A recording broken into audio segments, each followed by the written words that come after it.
Hello and welcome back to the live lounge here in Portsmouth. It is all about Group B this evening, but first of all, in the company of Glenn Dennant and Henry Deacon, we are going to be reflecting on what we saw this afternoon. It was a superb session, wasn't it? Aaron Monk doing enough to come through with Lee Cox. Who impressed you the most? I think it's got to be Lee. I mean, me and Glenn were saying on commentary, even though he didn't play his best on day one, he got the points on the board, and that is ultimately the reason why he's through to finals night tomorrow. And I'm really, really pleased with him. He's been trying to find a way to get his game back to his best, and he said to you in an interview, he feels like he's only 60%, but to get himself through to finals night, play in front of this crowd, it'll give him a big confidence boost. And look, anything can happen tomorrow night. Yeah, he feels he's 60%. Yesterday, I think it'd be fair to say he was probably about 40%. But coming out of yesterday's session with 6 points, we were all questioning, weren't we? How on earth has he kept himself in contention given the way he was playing? And he said he listened to our commentary as well when he got back in and totally accepted that he was at 60%. And both me and Henry said he looks like a different man. Immediately his body language, just the way he was throwing a dart.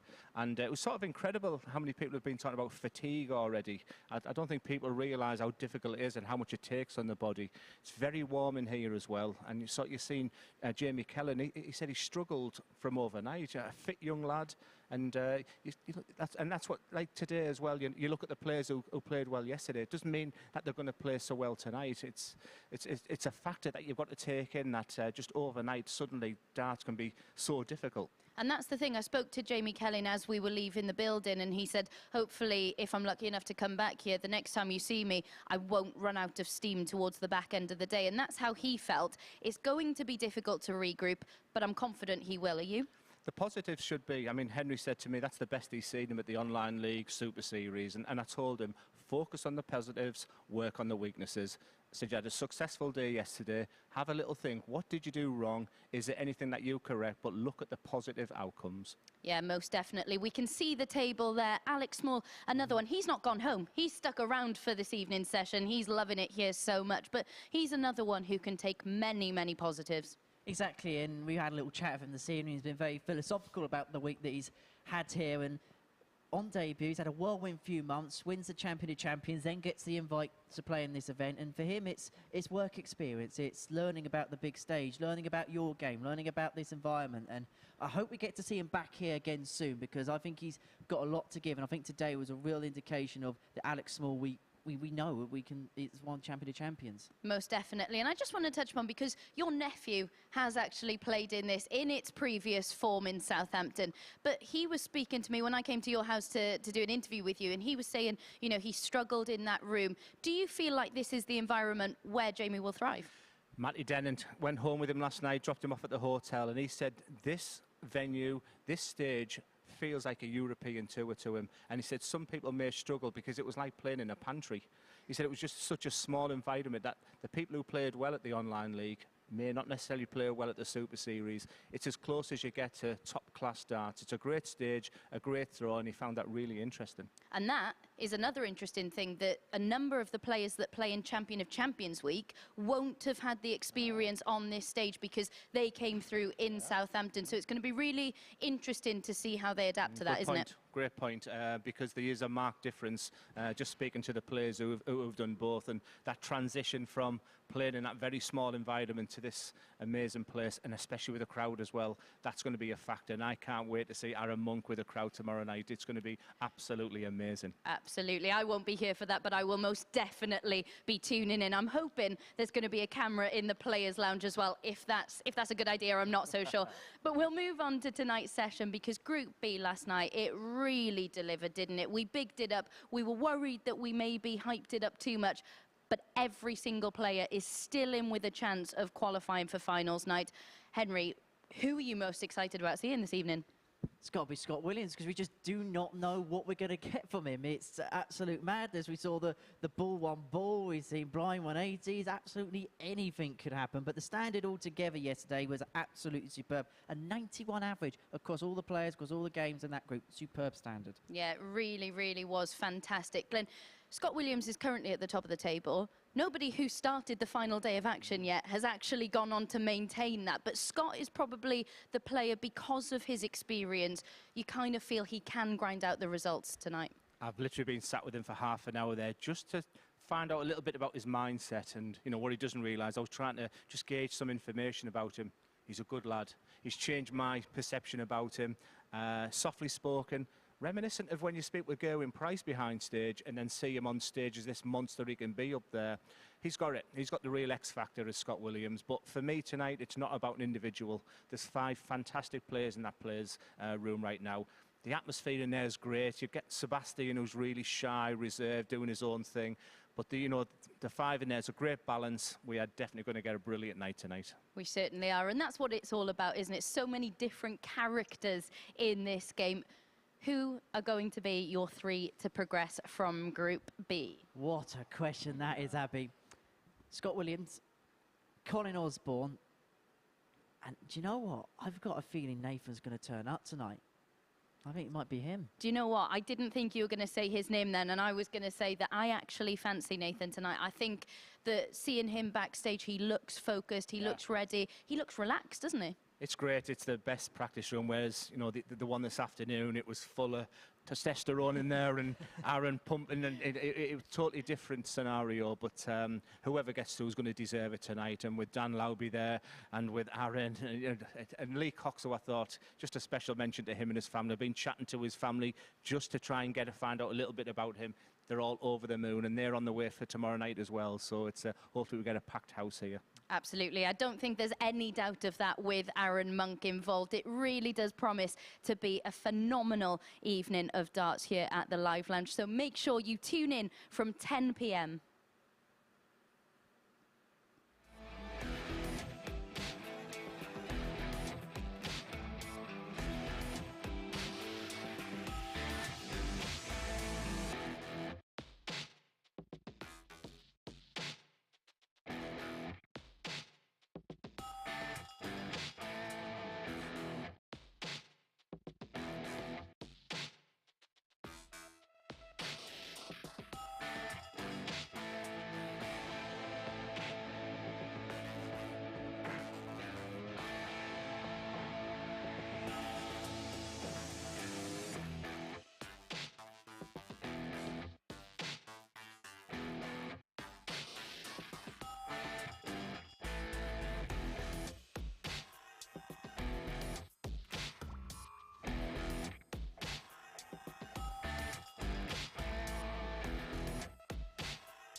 60, 60.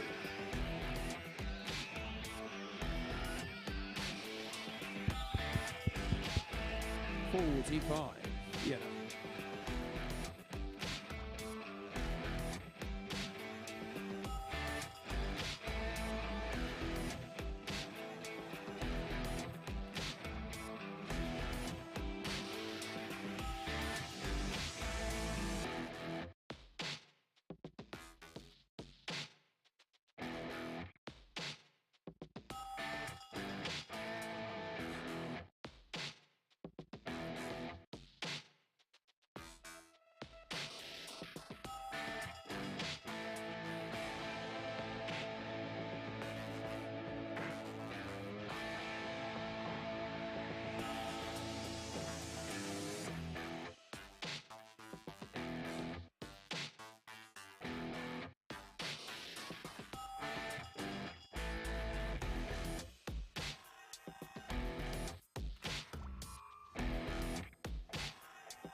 Good evening and welcome back to the MODUS Super Series here at the Live Lounge in Portsmouth, where we already have 3 players through to finals night tonight, the conclusion of Group B, to see who will join Aaron Monk, Danny Lauby and, of course, Lee Cox. Glenn Dennant alongside me to discuss what we've already seen in Group C so far. We're going to see Lee Cox here with a 120 finish against Aaron Monk, of course. How impressed were you with the way Lee Cox responded today after lacking confidence through large spells yesterday? And I think confidence is exactly the word. I mean, he came to this tournament devoid of it, and but he rose to the challenge, and yesterday sort of won ugly. Is that fair to say that? But today, in the comms, we did see he looked like a different, his body language, his whole persona, and he did really well. I'm quite proud of him, actually. I was talking to his family and speaking to friends about him, and sometimes you relate to someone with a lack of confidence, and it was great to see that glint in his eye as he left, and really pleased for him. Yeah, especially with this relentless format. It can go one of 2 ways, can't it? If you start losing a few games, that can really get to you.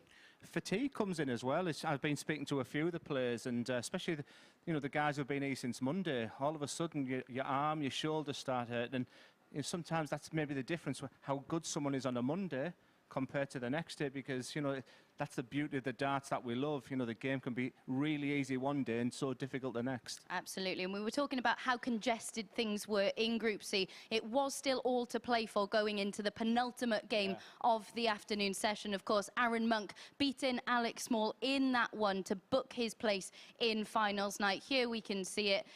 How impressed were you with Aaron and the way he bounced back? Because he had a few setbacks himself today. How impressed?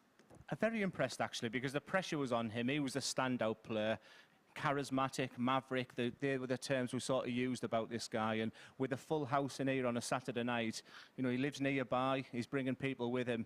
He'd be tough to beat, actually, and you can't take your eyes off him. And I would pay money to see Scott Williams versus Aaron Monk in a full house in here Saturday night, that's for sure. I think many people would. Then confirmation of how things finished up in Group C. Of course, Jamie Kellin was top of that group going into today's action. Just didn't work out for him today. His checkout percentage, which was so strong, such a strong aspect of his game coming into today. Too many checkout percentages in the 20 regions, weren't there? I hope he goes away with the positives, because he was fantastic on Thursday. It just didn't happen for him today. Maybe he was just thinking a little bit too much about it, but he'll regroup, he'll come back, and it'll be better for the experience. Absolutely, and we hyped up Group B before last night's session, didn't we? We thought we may have been in for a little bit of a letdown, but it certainly didn't disappoint. There was quality throughout the evening session. Yeah, there was no anticlimax, and that was the concern where we built it up. I just like the players' room, the practice room. I've been sat with them sort of tonight. There's a nice atmosphere in there. Sebastian, very reserved and quiet, sort of reminiscent of Stefan Belmont from the group earlier in the day, but there's a nice feeling. Nathan Girvin looks like he's got the eye of the tiger tonight, and he knows he's got a tough task. A little bit like Alex Small earlier, where he probably needs to win all his games to qualify. Scott Williams, Colin Osborne's been there and done it. Yeah, it's going to be really intriguing. Absolutely. We mentioned Scott Williams there, so as if by magic, here is a montage of his blind 180s. We're a big fan of that, aren't we? He's a talent. He's an absolute talent, but the one moment for me was the bull one bull against someone as respected as Colin Osborne, and I think there's a fine line between that. He's a character. That's what the game needs. You don't want to see robots, everyone being the same. He's different, he's good, and he's going to go a long way. Absolutely. And then he set the standard with a 103.66 average in one of his games. Matt Dennant thought, I'll go one better than that. A 104 average in his game against Girvin. It was sublime, especially the way he started the evening. He really progressed as the session went on. We were beginning to write him off after 2 games, and he proved us all wrong, and he was the form horse by the end of the night, and what a way to start the night. Nathan really does need to get off even more than Matty, but every point counts tonight. It's a big night. 3 go through. I can't pick the 3 out of the 5, that's for sure. We've certainly said that Nathan Girvin has a chance, though, despite currently sitting bottom of the table. We know, we keep mentioning that Scottish grit. We know he has what it takes. Everyone can still qualify from this group, and that's what makes it so exciting. A huge 130 checkout from him there. There is still the possibility that he can go through, of course. Alex Small nearly did it today. He won 4 out of 5 and sort of done that miracle from bottom place through to the top 2. Nathan may have seen that and used that as inspiration, but he looks like he's ready. Absolutely. Let's have a little look at how the table's looking. Then going into tonight's session, as I mentioned, it is all still to play for. Your mate Colin, he's still in with a fantastic opportunity. A number of really important ton-plus finishes from him last night. Some 12 dart legs in there as well. I mean, I know his game inside out, and I was very impressed. He's the first person I saw tonight, and again, he focused a little bit. I could have done this, could have done that. My words were you know, job done. You bang in the middle of this. Tonight's your night, and yeah, and I trying to remain biased in that commentary there, but he's such a good guy, and he's done an awful lot for our region, and I wish him all the best. Absolutely. Right then, let's get into game 1 of 10 this evening. This man is going to sprint down to the commentary box to join Henry Deacon for the first match of the night. Good evening, Abby. Good evening, everyone, and welcome along to the Super Series. And I can make some reassurances for you this evening. There will be no relegations. There will be no talk of tactics. There will be plenty of shots on target. And we will not have any atomic kitten either. So, Nathan Girvin gets our night underway against Matt Dennant. He probably enjoyed proceedings at the San Siro this evening. Did the Scotsman, who narrowly missed out on progression from Group A earlier on this week, up against the scholar Matt Dennant from Warsaw in the Midlands, Game on. who ended yesterday's session with a 104 average against Girvan.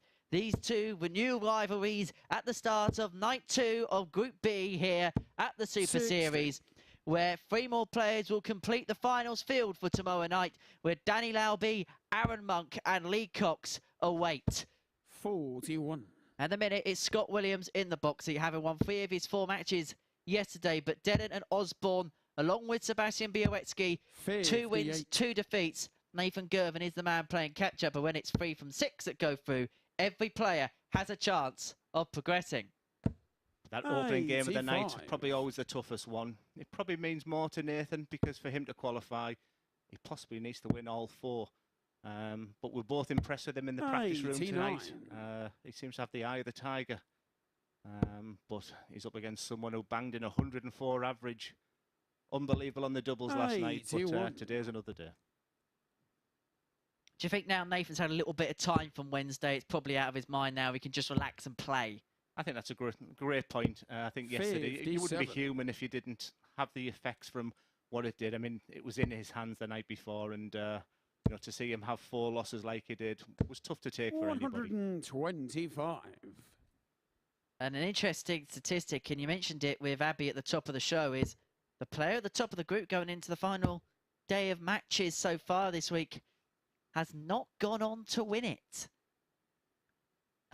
What the word I've been hearing from a lot of the players is fatigue. You know, a lot of them are a bit of deep heat on their arms, their backs. I don't think people realise how tough it is on the body and the mind, and a game can be so easy darts. The next day, you can barely hit a big 20.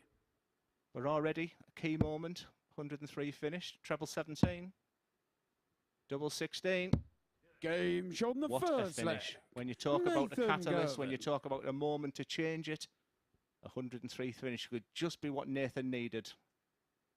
His reaction there sort of tells the tale. Throw first. The stall very much set out for Nathan Girvin at the start of Friday night here at the Super Series. And Matt Dennant had to win that last game against Girvan. The loser of that particular match would have been left stranded on 2 points, and because of the way he won with that 104.14 average, he now found himself in second position going into tonight's action, and that's how quickly it can change in this group, which is why every single player has got more than a chance of progressing their way through to finals night tomorrow night. Let's be honest with you, we were writing off Matty after the first 2 games, and he showed some real steel to come through, so he won't be giving this game easy. 139. Again, great board management there on 309 to leave the big fish. 180. You can see he just looks a little bit different. If you wonder why I go a little bit quiet on the 170, as my debut on commentary, I'm still waiting for that first one to go in there, so there's a sharp and take a breath. Please accept my apologies. 84. Mate, you require it will 70. be worth the wait For Dennant, it'll be worth the wait for his first leg if he can get the double 8. Now double 4 for a 15 Game shot to the get a second hold, leg. to level us up Matt at one Dennant. apiece in this match. And both players so far pretty much cancelling each other out. So like it's He was pretty Nathan to phenomenal throw on his first. doubles against Nathan yesterday, so it was no surprise for that to go in there. So both will be fairly happy with the start. They're both averaging over 90. 96. It was great chatting with him backstage, especially when Nathan there was asking him what his priorities is, and he's right up there on the development tour right now in 7th place. But the people above him have all got tour cards and that, so his priority right now is to try and get in the the golden goose of the PDC tour card holder, and that's his priority, and he's looking forward to the weekend in October when that will determine before he goes into the World Youth Championship. So it was fascinating to see what his path is, what his concerns are, what his targets are, and like I say, he's a very mature young man. And when we saw him on the Pro Tour earlier this year, he hit a 9. He did, he looked good, and a lot of it for me is, probably the work that Chris Mason's been doing with him, and that's that pullback. 99. When he gets it smooth, so not this sort of phase there, the forward press, but when he brings it, when it's lovely and smooth, he looks as good as anyone. It's got a little bit of a jerk there, but when he gets it smooth and right, I can't, compared to how I remember him throwing, it's night and day. I suppose when you've got a throw that's got a lot of mechanics behind it, I know your throw's different to Nathan's, but it has some mechanics behind it. I suppose the repetitive nature towards it is so important. And absolutely, he loves the game as well. So if he's putting a few hours in every day, that repetition is so key. So he went treble 18 last time on 70. So it's a big 20. He's hit this double 16 already tonight. 38. Nathan, you require 100. We've seen this hit a lot this week, and this one is all about the first now. But the modern way, if he doesn't, is usually tops. 2 10s. He went into the treble bed. Gets back to recompose. 90. But he couldn't land the double. I think what happened there is I think that second darts caught the flight, and it was a lucky accident. I didn't want to say too much because I didn't say you're perfect, but more importantly, double 8. This is a big, big dart already tonight. 16. And he doesn't deliver. Nathan, you require 10. Which way is he going to go for this? How's he feeling? Looks like his eyes is on the prize. 1 out, 1 in is what I always say to people. Double 2. It's been hit a lot this today. It's been hit a lot this double 2. 8. But it won't be found this time, and so Dennant for the break of throw wants double 8.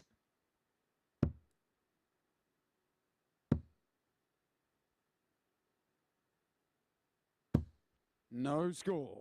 Did you expect this? Nathan, you require 2. It just shows you the importance of these 2 points right now for both players. Surely. Game shot on the third leg. Second out was a great marker for him there. And he looks up to the heavens there, but the bottom line is you're leading 2-1, Nathan. Just go and regroup, recollaborate, get yourself ready. Matt to throw first.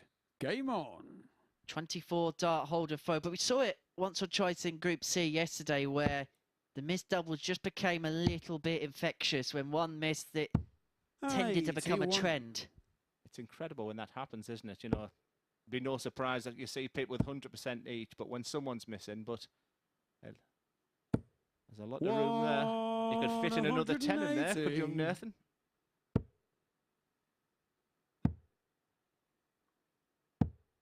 That was in a pocket square, wasn't it? He took a big advantage already so early in this leg. After that 180, you're always looking for a minimum 1 treble. But how many times does that happen? And so it hands the initiative back to Dennant. 60. I went back to the hotel with, dropped Matty off after his game last night, and he was absolutely over the moon with the final couple of hours of the way he played. 86. Like he said, he's experienced enough to know that today's another day. And he was desperate to get off with a winning start here to really cement his place. And 140. Nothing more than to be in tomorrow night's final. He thinks it's a fantastic lineup already. Indeed it is. 120. Those first 2 darts are fantastic. We'll have a chat about finals night in just a second because Dennant's on 160. Another one would have left tops, but Girvin is poised now for the breaker throw on 65. 65. How many times you hit the bull when you go here? Another 7. Big dart tops. Game shot on the 4 flag. What a shot. Nathan Girvin. What an outcome. And a breaker throw, more importantly. 3-1 Nathan Girvin. But importantly as well, it was the 1-2-7 that he got in between the flurry of 140s for Dennant, which just kept him in contention. And he is in full throw, full rhythm. You called us, Henry. You felt it could be his night. We felt like there was just something a little bit different in that practice rhythm tonight. He's got that strut, he's got that bounce. 95. And he was just looking for that spark. And could this be it? 140. Staying quiet purposely. I was staying quiet. Absolutely fantastic darts. You can't ask for no more. I think it was Friday night last week when we had the 9 for Conor Heenahan. It must be amazing to be sat in this commentary box for that to go in. That's all I can say to people. 100. 180, 140, 100. Absolute wonderful darts here by Nathan Girvin. You need ear defenders on. No matter what he did there, that amazing 180, it still did not lead a finish, so it's still 6 darts. Double 12. 75. Just played a little bit with the doubles there, a little shake of the head there, but not everything's done. Still 169, he can't finish. You could say that there was a case to split there when he went to the double 6, because now he's on double 3 with Dennant poised on double 18. 1 double 1. There's only one way to go for this. And he finds it for the match for Nathan Girvin to secure the opening victory of the evening. And it puts him on to 4 points. Apart from Scott Williams, we have 4 players on 4 points. This is going to be a run to the finish here in Group B. Let's have a look then at the statistics from that one. An 86.11 average for Girvin. 3 maximums to his name. 4 from 12 on the checkouts, including that high out of 103 to get his game underway. So Nathan Girvin gets off to the perfect start tonight here in Group B. We're going to take a short break. Upon our return, we're going to see the man at the top of the table, Scott Williams, take on Sebastian Bialecki.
Hello and welcome back to the live lounge here in Portsmouth, where we've just seen Nathan Girvan get off to the perfect start, a 4-1 victory for him to get his night underway. He got off to a superb start in that one, didn't he?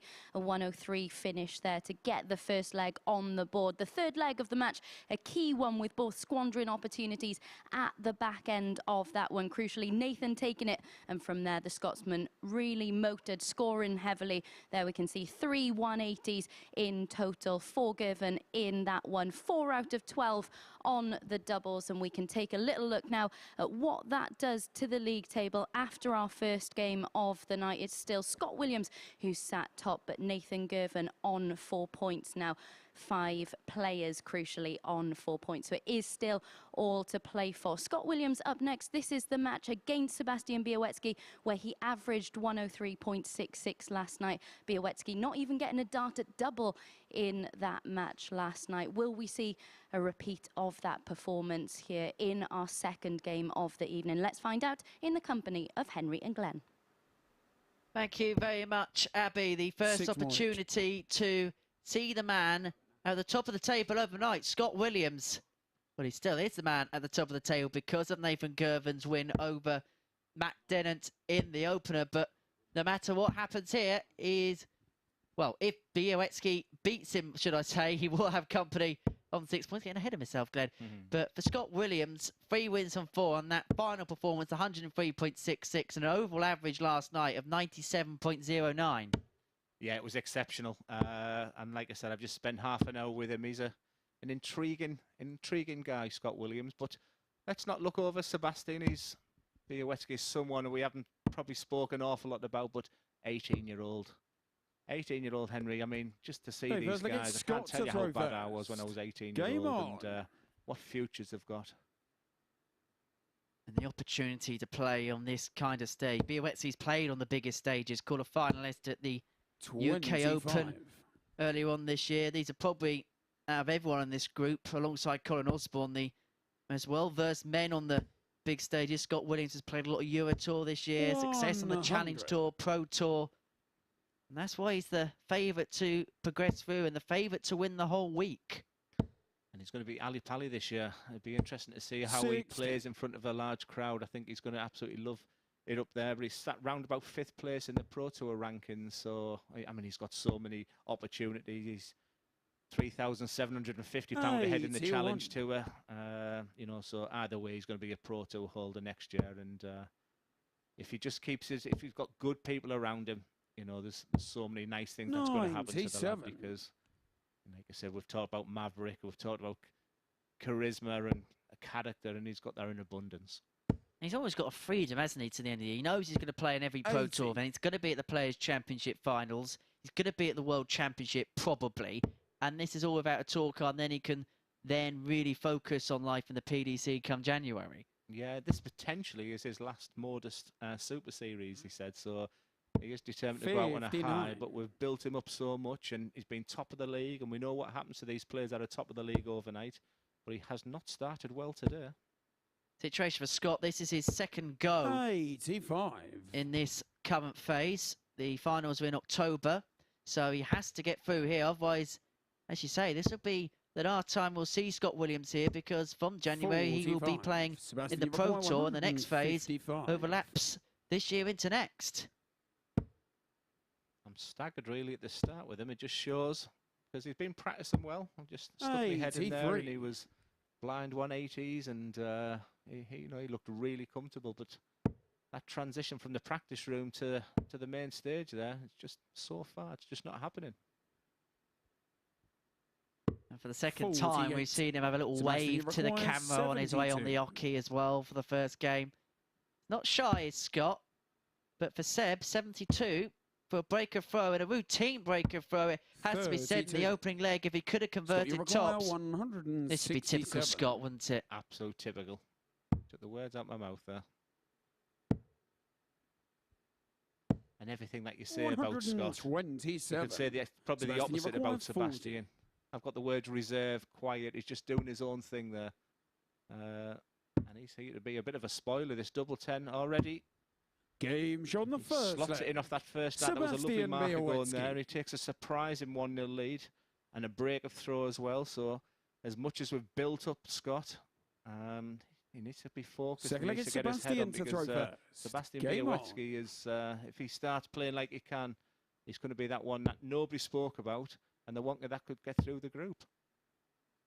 And with it being 3 from 5, 96. there's always going to be someone that just comes out the pack. It's happened each time, isn't it? You know, but he could be that. He could be that float a little bit. Like we never mentioned Stefan 121. Belmont at all until right at the last minute again today. So yeah, it's never over. That's a joy about this format. Every dart matters. 125. Every match matters. One thing I did find out about Scott Williams is a Newcastle fan. So all them 100. them nice things I did say about him, I do take them all back. I actually bumped into Scott in town earlier. You know, funny circumstances, isn't it? You walk around the city and you find a PDC soon-to-be tour card holder with a Newcastle shirt, but he was in a yellow hoodie. Wow, I think The colour scheme, eh? wasn't he looking for some yellow trousers for tonight? 92.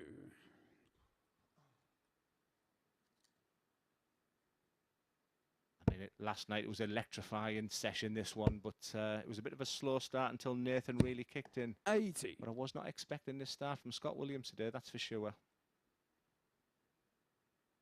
Well, yesterday his average was 97.09. And you look at his averages yesterday, 95.34, 96.03, 96.17 in the game that he lost, and then, of course, the 103.66. This is well below what we've seen from him all week. Double top. What is 83. I wouldn't be typical you Scott required Williams now. He's never been 96. in this match, really. But once again, who knows which way he's going to go after this one. But that is the perfect marker for the treble 20. See the 47. frustration there. Sebastian He's required virtually 20. threw that last dart away. Sebastian be going for double 10. Game shot Same the as the second first leg. This time he Sebastian slots it in. Bialecki. And that's why I don't gamble. Who would have thought 2-0 to Sebastian Bialecki so far? We've built Scott up right from here, up to here. And already now he's 2-0 down. He needs to start playing and he needs to start now. Of course, you can have a flutter on every single game this evening. If you are, it's 18+, begambleaware.org. 55. But you feel like Scott's one of those players, even on a 79 average, you could probably flip the switch at any moment and maybe a blind 180 or just something absolutely ridiculous or sublime could happen just to give him something. You can, Henry, but it's best of 7. You know, all of a sudden time's running out a little bit. It's not like it's first to 10 where you've even got a break in between the games. These best of 7s, you've got to come out the traps really quickly. And Sebastian is no mug. And he's here to spoil things. And nobody spoke about Białecki. And he's just quietly getting on with his job. Doing what he's had to do so far. 57.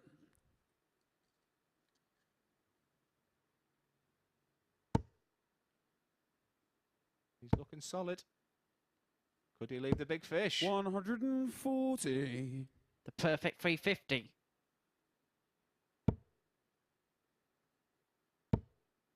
And even in this leg where Scott, you felt may have had a bit of a cushion. Now it's in the palm of Białecki's hand. This could be a double break and 3-0 and next to no time at all, it has to be said. And this would be a double break. Are you surprised at this start? I think you got to, based on how Scott played yesterday, because it's kind of been the base level he's played at all year. Sebastian's got to grab these opportunities now, though, because he will flick that switch. 162. Scott Williams has flipped that switch. Saw Białecki get one of these against Danny Lauby early this week, but he won't this time. So Scott Williams, following that inspired 162, will return for double 12 to reduce the deficit 2-1. Now along to double 6. Inside double 3, chasing the doubles down the bottom of the board, and Białecki will return. And I like what Sebastian's doing right now. Just taking Sebastian, a little sip, just taking the sting out the tail. For a double break. Game's on the third leg. An incredible Sebastian scoreline Bialecki. already. Sebastian Bialecki 3-0 up against the favoured Scott Williams. Well, that's lyrical so much about Scott. Sebastian Four-legged just got on with Sebastian things, to just throw doing his own first. thing, Game on. steady away. A fantastic 42.86, 3 out of 7 on his checkouts has been the decisive factor so far. Only 3 darts at a double for Scott. 35. But that'll be a disappointing start there for Sebastian, because what I would say to Seb right now is you don't often get these opportunities against people like Scott Williams. You've got to now grab the momentum 57. and kick in and just get over there, get this game, get over the line and sprint through it.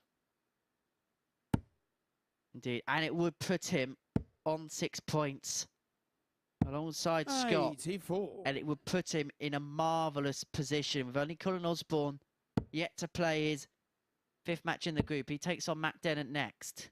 Already we're getting the abacus out because it's going to be so bunched up. I mean, the expectation was Scott was just going to run away with this league. For the neutrals, a Białecki win would be fantastic. 51.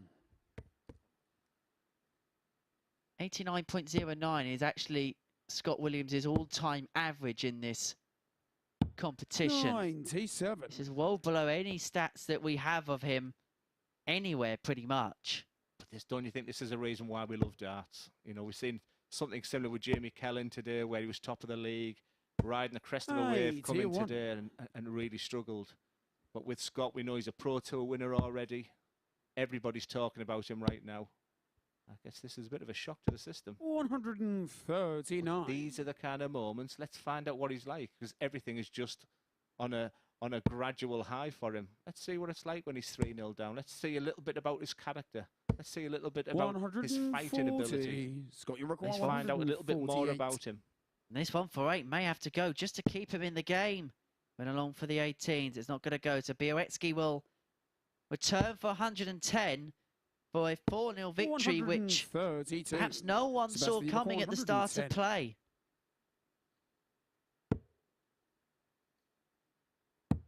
But that's a first start which he could not do anything with. He couldn't work with it at all.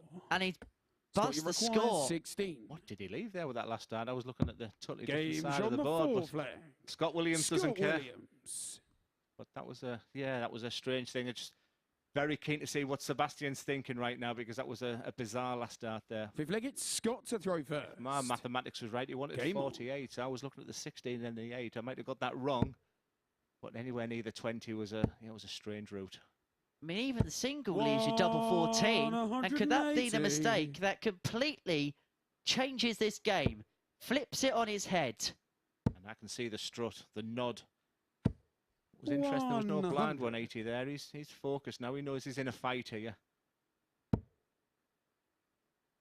Glenn.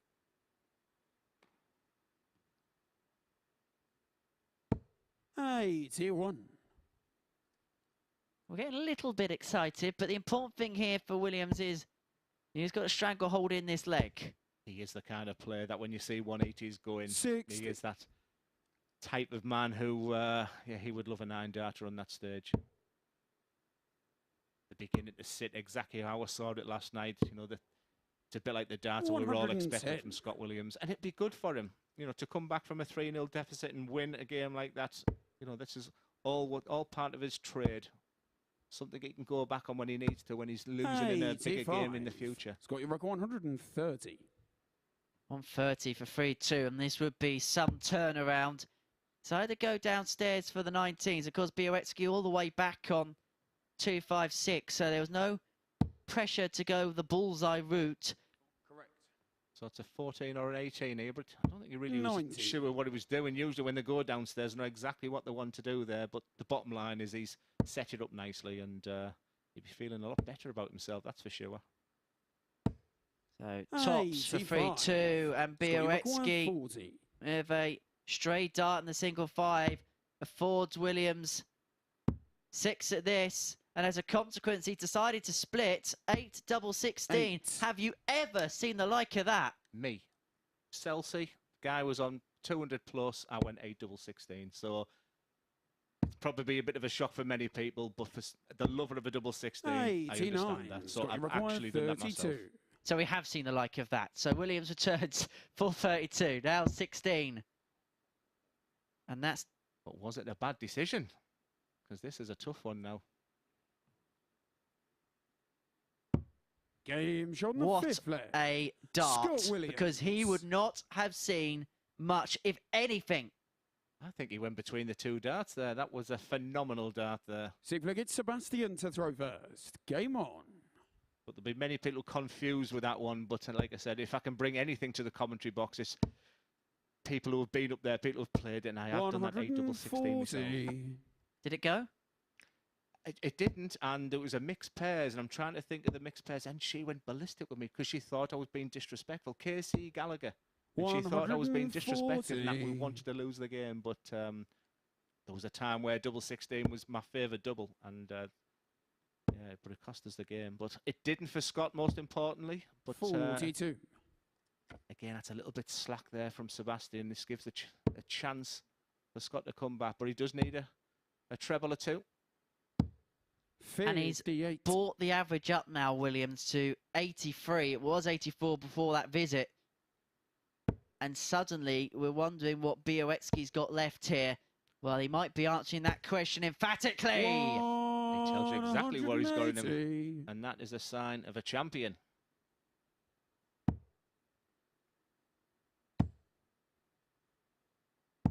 $133. That's a great way of doing that, and there's the strut. But it's advantage Białecki. We'll be just looking to set this up now. That's a good marker to leave tops. 59. Scott, you She's not require over yet. 170. And the Maverick, get the big fish. 170. You go down to treble 19 now? 95. Maybe not. Sebastian, you require 80. So, we talk about bottle. We talk about opportunities. Sebastian, let's see what you're made of. And this is not an easy dart, the way that first one sat. So he's moving all over the hockey for the match. Game shot What on the a match. dart. Sebastian Bialecki, a real shock to many people, and makes the group wide open once again. The tail of the tape. Most importantly, Sebastian leaves with a 4-2 win there, 83.58 average, 50% on the checkout. He'd be feeling great.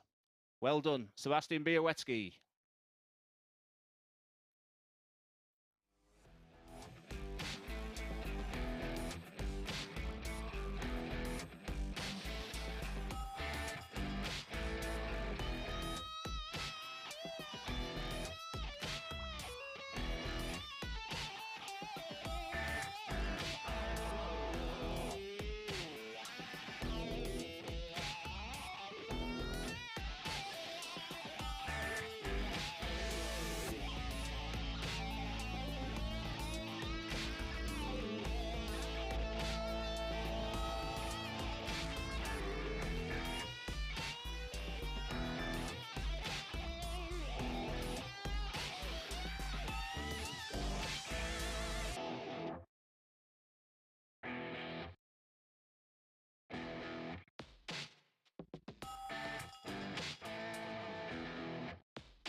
Good evening, welcome back to the MODUS Super Series, where we have just seen the league leader defeated in his opening match of the evening. Sebastian Bialecki coming through that one 4-2. The league leader just getting off to a really slow start, taking a few legs to settle into the match. Too many trebleless visits early on in that one from Scott Williams, just 2 out of 9 on the doubles. Sebastian Bialecki, we spoke earlier in the week about how much difficulty he was having at the back end of legs, but that's an area of his game that's certainly improved as the week has gone on. We can see what that does to the table with the poll now moving level on points with Scott Williams at the top of the table. He was really mopping up the opportunities he carved out for himself in that one, quietly going about his business, and he is now joint on 6 points with Scott Williams at the top of the league standings. Next up, we've got Matt Dennant against Colin Osborne. Of course, Matt Dennant defeated in his opening match of the evening. Colin Osborne getting his night underway in this one. Here we can see a 158 checkout from him last night. He'll be looking to follow up that form that he showed in spells. Of course, as we mentioned at the top of the show, a 12-dart leg from him, the best leg that we saw in last night's play. So then, can he get off to a winning start, or will Matt Dennant get his first win of the evening in this one? Henry, Glenn, who do you think is going to come out on top in this third match of the evening? Certainly going to be an interesting one, isn't it? Where's your 10 pence, Glenn? Well, like I said, I do like my statistics, and if you look at the games last night, Matty Dennant beat Nathan Girvin, and tonight Nathan beat Matt. Last night Scott Williams beat Sebastian. Tonight Sebastian beat Scott.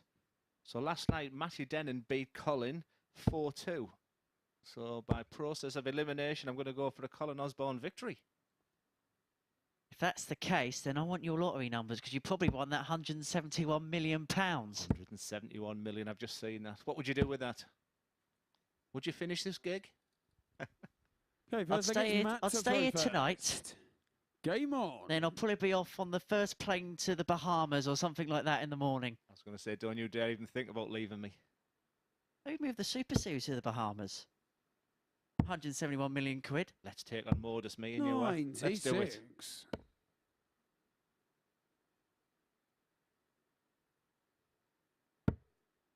Again, just looking at them first 2 matches, I think the big winner of everyone there was Colin Osborne. He knows if he wins this game here, he's going to go top of the table. So it sort of worked out well for him, but it's so close in this game. Everyone's bunched up there. Just one little run for anybody.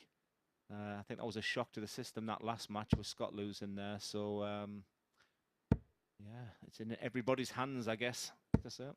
64. If Colin wins this, it'd mean that after the end of everyone playing at least 5 matches,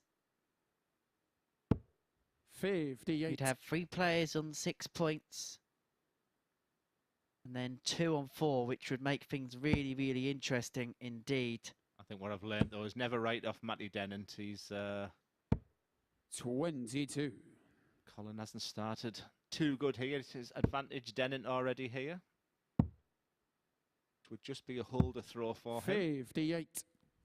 And perhaps something we should also look at as well is the legs difference. They're very bunched up in that as well. Scott Williams +2. Białecki -1, Osborne +1. Obviously, that's going to change in this game. At Dennant -1, that's going to change in this game. Girvin -1. It was a bit of a long slog, the Group C yesterday, but I thought today everyone stepped up. Today, Group B was unbelievable last night, but it's been a slow start by the players so far.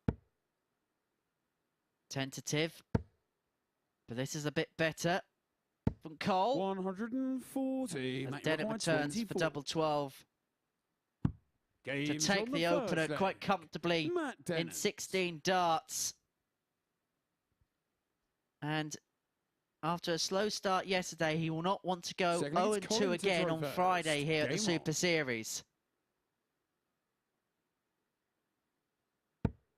This is where experience is so key. I don't think Colin's going to panic at this stage, but and that last score there, that's a couple of 140s on the bounce now, and maybe just beginning to settle into the proceedings. 140. And of course, Colin's the last player to head out there tonight, whilst Matt's had a game advantage by playing in the opening match, even though it was a 4-1 defeat to Nathan Girvin. I was going to say, is that a distinct advantage? But the back-to-back 140s are showing that Colin's in the mood. He's one for my Twitter account. If anyone can tell me the mode of transport that Matty Dennant used to get to the venue tonight, I'll do a random draw for a set of my darts. There you go, and I'll check my Twitter in an hour's time. The mode of transport Matty Dennant got to the venue tonight. 125. I couldn't have possibly ran him over, could I? I'm not going to give anything away. You know, my darts are my pride and joy. 180. Colin, you require 96. And those darts were a pride and joy for Dennant as Osborne returns to 96 to level us up, with Dennant on the cusp of a breaker throw in next to no time at all. And so 2 8s for 80. Osborne. That may had to have gone because 41. Dennant returns for 41 for an 11 dart leg potentially. 2 16s for it. 23. That's the difference. Millimetres. It just Colin, you dropped into require that double 60. 7 bed, and Colin will be absolutely delighted to see that. But he has to put this double 8 away to get himself up and running. Is that a nice guide? Game Yes, shown it the is. second leg. It was a fabulous guide. Colin That I had a feeling Osborne. that one was going to go in there. So he's settled now. And like I say, that's the beauty of that experience. I know so many young guys have seen today. Feeling it's Matt to Someone asked throw me a question, first. who the best youth player, who do you think is going to be the best? And talks Josh Rock and Keane Barry of this world, but can't buy 57. experience. And Colin will be using his everything he's got for the rest of the night. Matt was the first player in tonight. I know he was in early because he was the one who let me in the building, and usually the players tend to tell a little bit after I arrive. That's how eager he's been for the evening's action. I'm not surprised with the mode of transport. 100. Did he win the 171 million and have a private helicopter? I'm saying nothing. You haven't said no. Max? Never in doubt, was it, the way the first 2 darts went in, and the average now ticks towards 102. Oh, this is coming up to the boil very, very nicely indeed. That's Matty Dennant's third of the night as well. That was Colin's first. Go on. Do it. Hat-trick. 180. Mate, you reckon 164. As opposed to sum up this amazing leg, a 164 would be the perfect way to cap it off. Wow.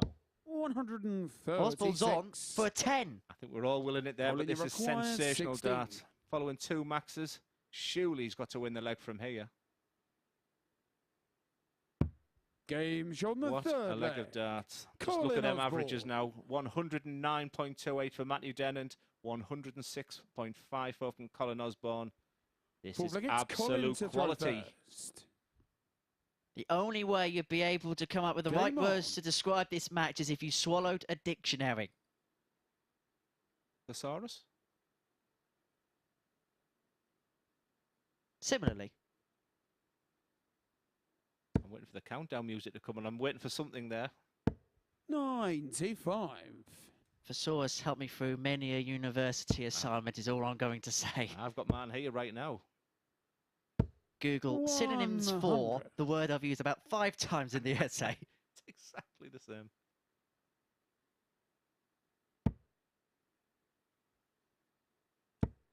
This has really warmed up this game now. Staggering averages right now. 100. 9 scores of 100, 5 scores of 140s, and 4 maxes between the two of them here. And we're only in leg 96. number 4. Super standard, and this may be the standard the rest follow as the evening goes on, and if it does, stay rooted to us here on Sporty Stuff TV on this Friday evening of 100. Tuxton tension. I think many players would have started on the 19s there for Colin, because even a 140 would not left him with a finish. I've been 57. very impressed the way the board management with many of the players this week. But it's still in his hands. A couple of trebles would be lovely. A 174 would be amazing. Yeah, 80 scored. We'll talk so 140. much about that dart there, Henry, about the way just below that treble 20. It's absolutely perfect for just to sit it on there, and he's looking rather grand 60. right now. Colin, you require 66. So 66 is the route for Colin Osborne. Will he get his kicks? Tops. 46. Just underneath, but he is going to return with Dennant all the way back on 188 for a 3-1 lead, averaging 103.67 now. Yeah, very nearly a 15 darter to complement his 10 darter already. He's in the groove, is Colin Osborne right now. 100. And Colin, you require 20. it's double 10. Some pressure on it now as Matty's on a 2 darter. Girvin, that's another fantastic marker. Double 5, no, don't like this. 10. Both on the wire. Both on the wire. That you require 88. Is he going to snatch this one away? Works in HR, does Matt. Double 14. Game show on the What a full snatch. flag. What a Matt burgle. Dennant. 2-2. Great darts, Matty Dennant, both averaging close to 100. In fact, Matt, with that finish there, has gone Fifth just leg, above Matt the to 100 throw mark. first. Sensational Game performance from on. both players. And that may be the halfway point in the match. Hopefully more tungsten drama to come if they're going to continue at this standard. 83. Both very impressive here. Both will be in a good place mentally. Now it's just about getting over that winning line now. 90. It's incredible when you're sat here. You've obviously got 2 big screens, just millimetres away of treble 5 to a treble 20. What a difference a 135 could be 44. compared to an 80 or a 90 there. It's the game is about millimetres, isn't it? Precision. Who do you think this victory is more crucial for? Is it Colin, who will get on to 5 games as a result of this match, or 100. Matt, who would then have less games to catch up if he is defeated? I just think Matt would be a 0-2 for tonight, a little bit like last night. With Colin, the results have gone well for him 135. tonight.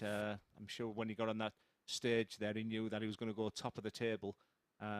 So I guess it's crucial for both. But for me right now, Matty Dennant doesn't want to go 0-2. It'll give him a lot of work to do, and with everybody else cancelling each other out, you're going to have to do the hard work. Trying to do the hard work in this leg, but that's a 85. horrible deflection. Had have gone downstairs there. He was on 239, scoring 80. I think I'd have gone downstairs. So that's just probably given opening now to Colin, but that's not the dart he wants to see. That certainly is. 61 scored, yeah. I think it just makes sense to stay there. 81. Look at Matty Matt, Dennant you rock just bouncing 154. around. It's when it gets down to a sort of a best of 3 stage, you're just itching to get to the hockey. Totzel 154. 134. That would have been a huge moment, a significant moment, and Osborne returns to 107, and now this has to go if he wants to get the break and open up a 3-2 lead. Can he close out this leg? And don't forget, this would be a breaker throw, especially after Matt had a dart. Oh, he bent 67. the wire. That's 2 legs running where he's Matt, you require tested 20. that wire there. Advantage Dennant. Game shot in the 5th leg. In every single Dennant. aspect now, he's a leg away from victory, and Colin Osborne has to hold in this leg. It's as simple as that to send us to a decider. Matt Dennant is on the cusp of his opening victory this evening, which would put him level with Williams and Białecki, which mean the 3 places that would see you progress would all be occupied by 140. players on 6 points.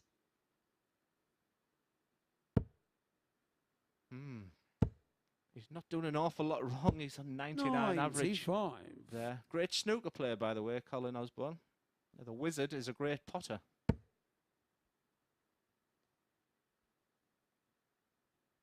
Tell you that for tomorrow if he gets through and plays Lee Cox, who we found out's a Chelsea fan. 91. Dagger to your heart? Never watched it. James Bond, Harry Potter, never watched them.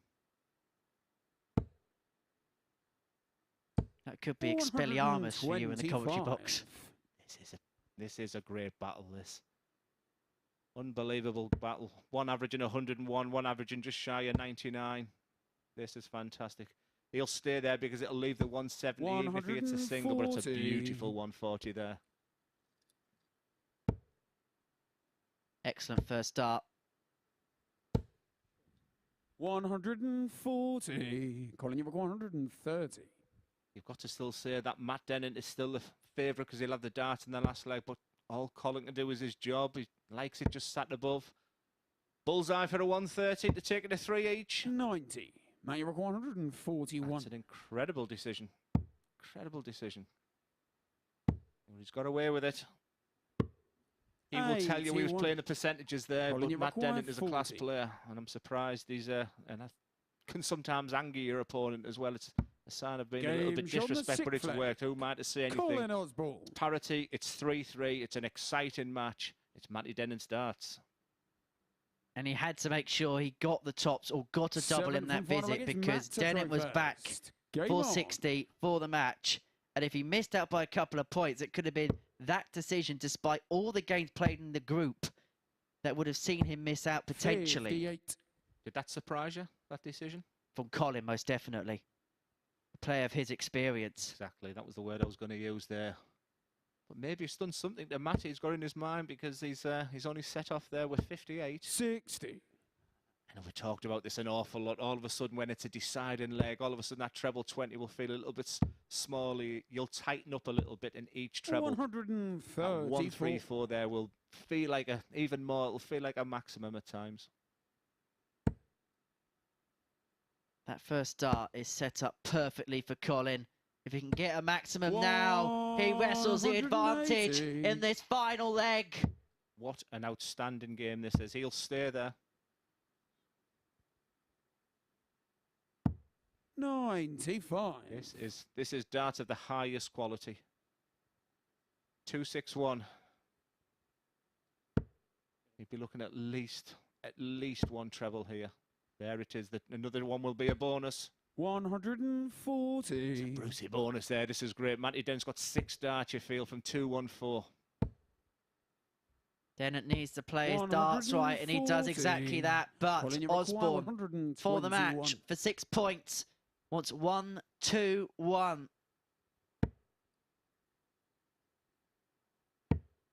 One dart at the bullseye for the match is all Wow. Colin Osborne needs Colin to put himself Osborne. on 6 points and to put himself top of Group B. That is how quickly things can change in this cutthroat Group B format where there's just 5 players.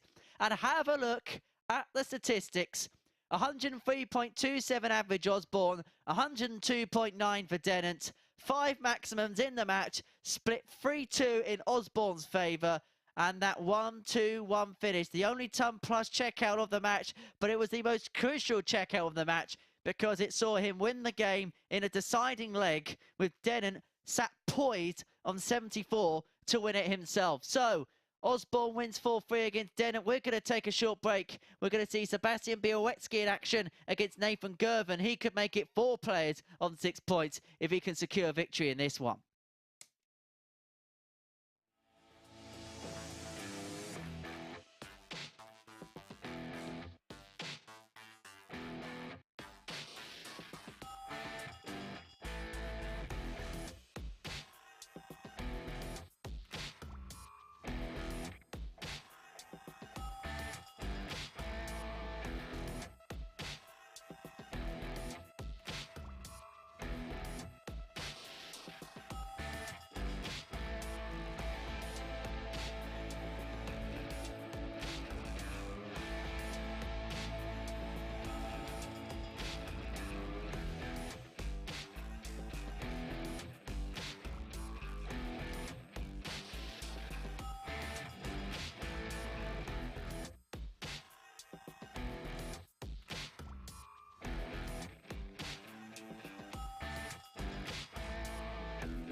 Hello and welcome back to the final night of Group B action here at the MODUS Super Series, where we've just seen a really high quality contest. Colin Osborne coming through in a last leg decider to get the better of Matt Dennant. There you can see both players averaging in excess of a ton. Matt Dennant, yet again, just like last night, not doing much wrong in his performance, but yet to pick up a point after 2 games of this evening's session. A 10-dart leg there from Colin Osborne to win the 3rd leg of the match. A clinical 88 out from Dennant to level things at 2 apiece. But Osborne's experience in that last leg shining through. A sublime 1-2-1 out with a dart at the bull. There you can see the only ton-plus checkout in that match. Let's have a look at what that does to the league standings then heading into our next match. It does put Colin Osborne top of the table. Next up, we've got Sebastian Bialecki against Nathan Girvin. Sebastian Bialecki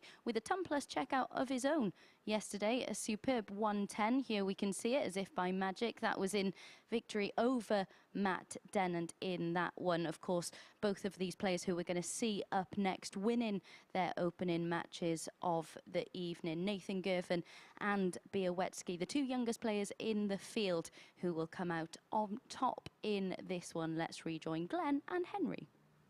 Thank you very much, Abby, and we really are seeing the direction of travel in this group begin to develop. And on the subject of directions of travel, Glenn, can we reveal how Matt Dennant got here this evening? I've just been having a little giggle at me Twitter there. So it's Tomo. I think it looks like he's a Barnsley fan who's... I'll get a set of darts. I'll send him a message out. Yeah, electric scooter. I mean, yesterday he walked to the venue. I said, did you get a taxi tonight? How did you get here? And he said, no, he got one of them electric scooters. And oh, God. I don't know if it's such a good idea. And then Bradley Brooks or something like that, didn't he fall off one a few weeks ago or something? So not recommended to a dart player. But thanks for everyone who had a little go on the Twitter there. And I'll contact Tom for a set of darts. I had to have a chat with Matt. It's the one thing I hate about driving is those stupid scooters.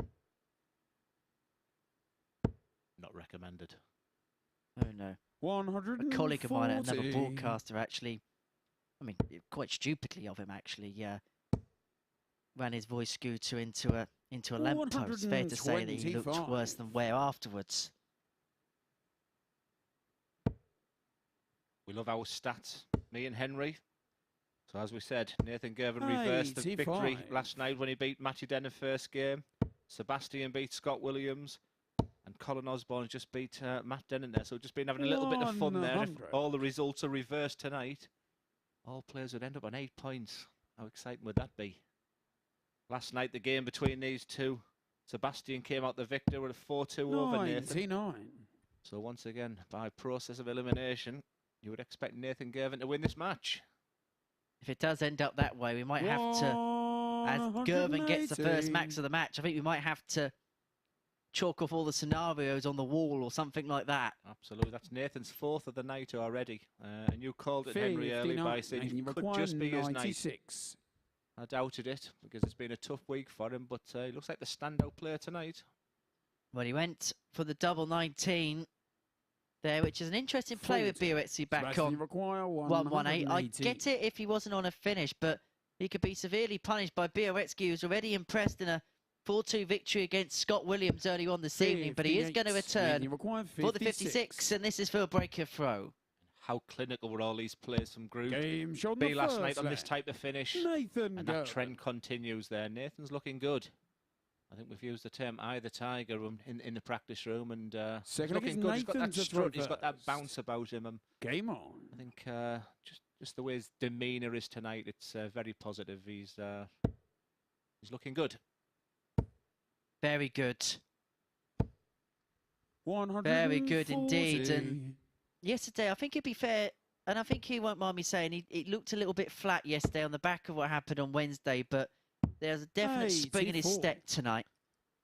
He's only human, young lad. You know, you're going to get the knocks, though. But like I said, he's got the right people around him. I don't know if he had a chat with anyone last night and, you know, he's come out tonight and just think, let's go for it. Or he maybe watched Alex Small, who nearly pulled off a 5 out of 5 today to go from bottom to qualify. But there's nothing in it between these players. I mean, a double 7 going into double 16 for Matty Dennant in the last game could have made such a big difference.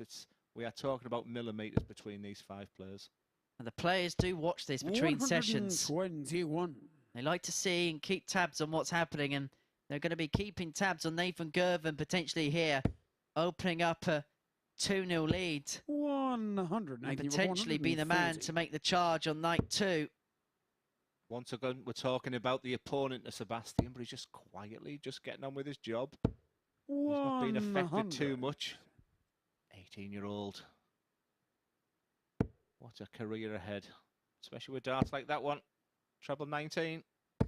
180. Nathan, you've got 40. Forcing the call from Owen Binks, which he hopes will force the error of Nathan Girvan.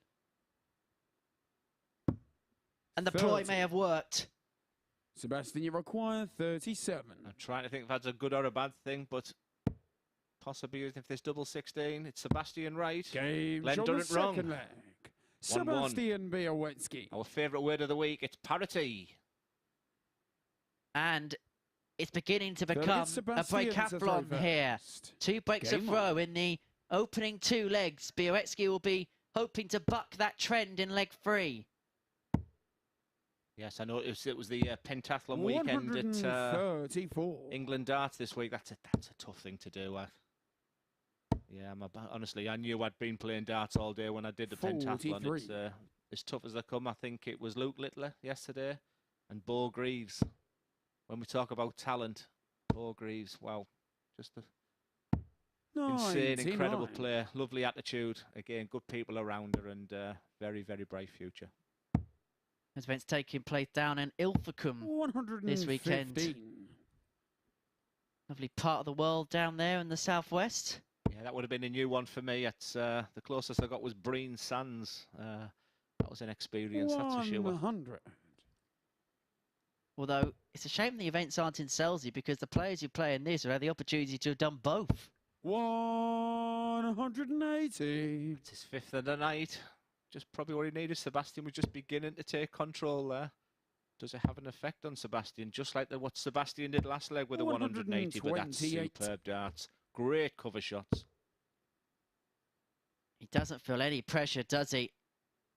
And so he's going to return for 96. tops Sebastian, you after require 12 40. for a 2-1 lead.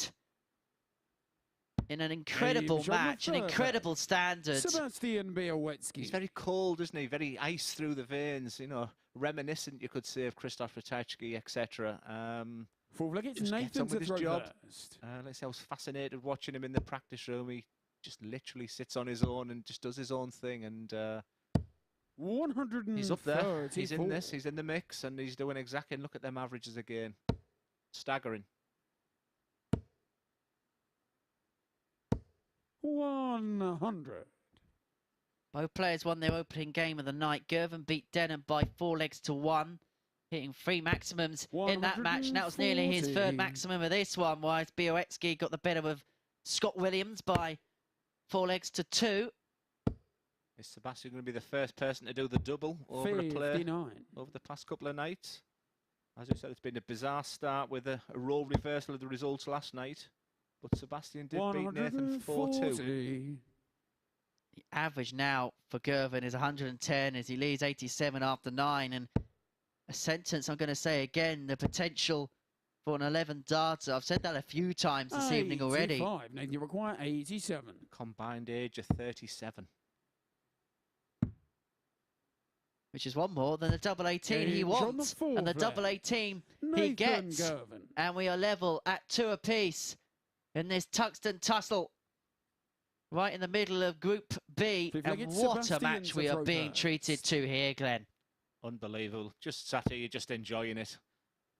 I think I was a little tight upright as I was, you know, commentating on 81. these games. Now I'm just laid back and just admiring what I'm seeing. Like I said, a combined age of 37. I mean, I was spot of Scott Giblin tonight. 100. 57, 20 years older than these two put together. Yes. 100. I won't say what he's saying there. It wasn't a bad guess, actually. I thought he was even younger than. I thought he was younger than me, actually. 140.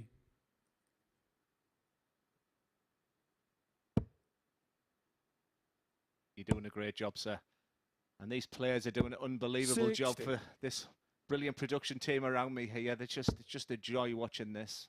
Both really enjoying this. You can just see in everything that they're doing and everything that they're producing. 41. It's all conducive to great darts, what you're seeing here. Just a wonderful stage. Just chatting with Matty Dennant last night, and he said, this stage, it just reminds him of the Euro Tour. He said it's just so 140. professional. And the players who have qualified already from the online league, played in Southampton, that transition onto the stage might not suit them. 140. And it could be a Sebastian real Bialecki, benefit for these players who are 120. qualifying via where we are right now. Shanghai for Seb. Won't go. So Girvan will return for 80 for a break of throw, and it would put him one away with the 60. darts Nathan, you require for the 80. match, and it would give him the pretty much perfect start to the evening's action. 20 for Tops, but is that first dart a little bit in the way? Tops, he's got to move all the way across from the left to the right. Games Excellent on the dart. fifth leg. Excellent dart from Nathan Girvin, and it secures the break of throw. And now he has the darts for the match, and it would mean he would become the fourth player to make it up to 6 points in this group. He's looking up to someone there. There's a couple of players who have stayed and watched. It's great to see Alex Small just getting the experience of seeing what he's seeing now.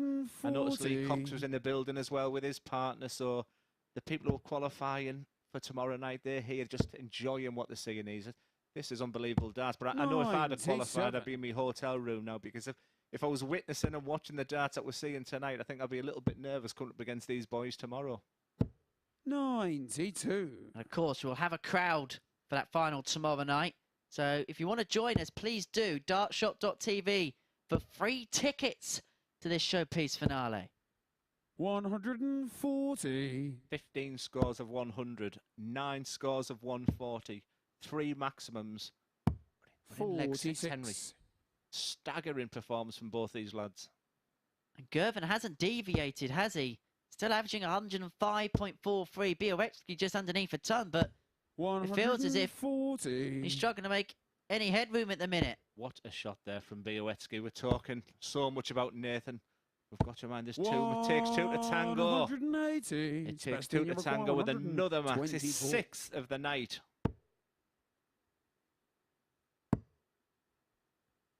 The bullseye. 99. Not quite, and so Girvan returns for 43 for the match to make it 4 on 6 points. Double 16. You called it earlier. You said Nathan was going to be the man of tonight. He looks in fine form. Double 16. Double 8. What a finish. What a start to the night. The fist pump means it's a victory for Nathan Girvan over Sebastian Bialecki. Look at them numbers. 105.87 for Nathan. 100.15 for Bialecki. 66% on the outer ring for Sebastian and 44.44 for Nathan Girvan. That was a classy game. Come back very soon. Colin Osborne versus Scott Williams.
Good evening and welcome back to the live lounge here in Portsmouth, where we've just seen Nathan Girvin get his second victory of the evening. He's looking incredibly pumped up tonight, isn't he? There we have confirmation of it. Both players yet again averaging in excess of a ton. Nathan Girvin just shy of a 106 there. His 180 and 140 hitting has been really impressive this evening. Another 3 180s added to his tally there. Białecki has really saved his best for Group B, hasn't he? 66% checkout success for him in that one. But Nathan, though, we said at the top of the show that he's looking focused. He's looking to right the wrongs from earlier on in the week. And at the moment, he's looking pumped and poised to do so. We can see what that does to the league table. Of course, Nathan Girvin coming into tonight's action, he was sat bottom of the table on 2 points. But those 2 wins have taken him up to third, level on points with Scott Williams and Colin Osborne. Bialecki as well, of course, but it is Colin Osborne and Scott Williams who have the superior leg difference over the other 3 in the field. Next up, it is a clash of the 2 players sat top of the table. Colin Osborne against Scott Williams. Of course, the only fixture last night that Scott Williams lost was this one to Colin Osborne. He's going to be looking to bounce back, having lost his first game of the night. He really struggled to get going in that one, as we mentioned earlier on. Too many treble-less visits early on in that defeat to Sebastian Bialecki, but can he bounce back in style? We've spoken about his experience and how crucial that's going to be if he's to get through this evening. Let's find out in the company yet again of Henry and Glenn. Thank you very much, Abby. And I think the last time I saw Dad dancing like that from Scott Williams was probably the Does a Shuffle. Oh, don't mention that one. That just came from nowhere, that, by the way. I got a clue, and I've often watched, probably, I say often watch, but I have watched that game when I played Martin Adams, where I first did that crazy dance, but the face of Martin looked as if to say, that doesn't look like the lad who's been doing that. But yeah, strange one. You do some funny things on that hockey, and I think many years to come, we'll see things that we'll be talking about with the years to come with this Scott Williams. I reckon we remix that to D-I-S-C-O. Watch this here, throw all 3 darts. Wide. We all have these mannerisms. We all have these superstitions. Colin to throw first. And he still scored 40 more than I would. What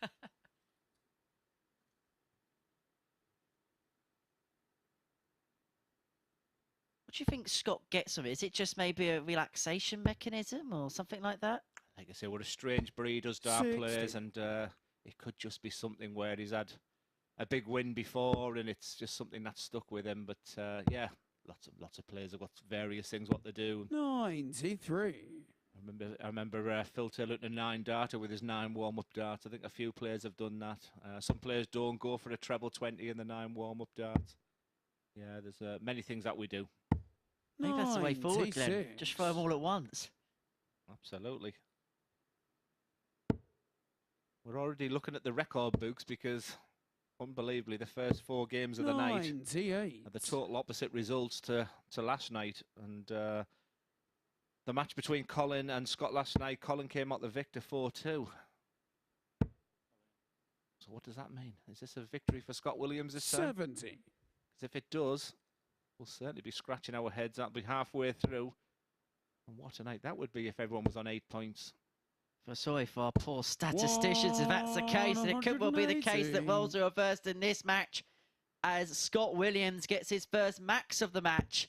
And if you look at Colin Osborne's form guide, it's been 1 loss, and he won his last game. So that would be indicative, if we are sticking with that form guide, that he's going to lose this game. I just didn't feel that Scott was going to play as poorly twice in a row. And just to see him dancing up there, just telling me that he still feels good about himself. You won't feel as good if this 150 goes for Colin Osborne. This would be some way to start the match, but it won't go. He's going to set it up nicely. He's going to put some pressure on this 72. And that's all you can do in that position. 72. For 14 dart leg to begin the match. Double 6. 2 threes. 69. Now it gets messy, and now Osborne returns for the holder throw. I think he's missed that double 6, double 3 already tonight. And how many times have we spoke? These 2 darts round about the 50 mark. Nobody's let us down so far. Or is that a commentator curse? Game shot in the first leg. Thankfully not. I Colin know Colin Osborne. Cuppen looking for me later on by saying that. A superb start there. Scott will be disappointed. I think he missed double six, double three in Second the leg, it's Scott first round match, and it was a big opportunity to break Colin as well. So it's still on throw as we stand. Advantage Osborne. 60. And only a 60 start for Williams with the darts. So Osborne, with a big score here, could take full command of the game at this very early juncture still.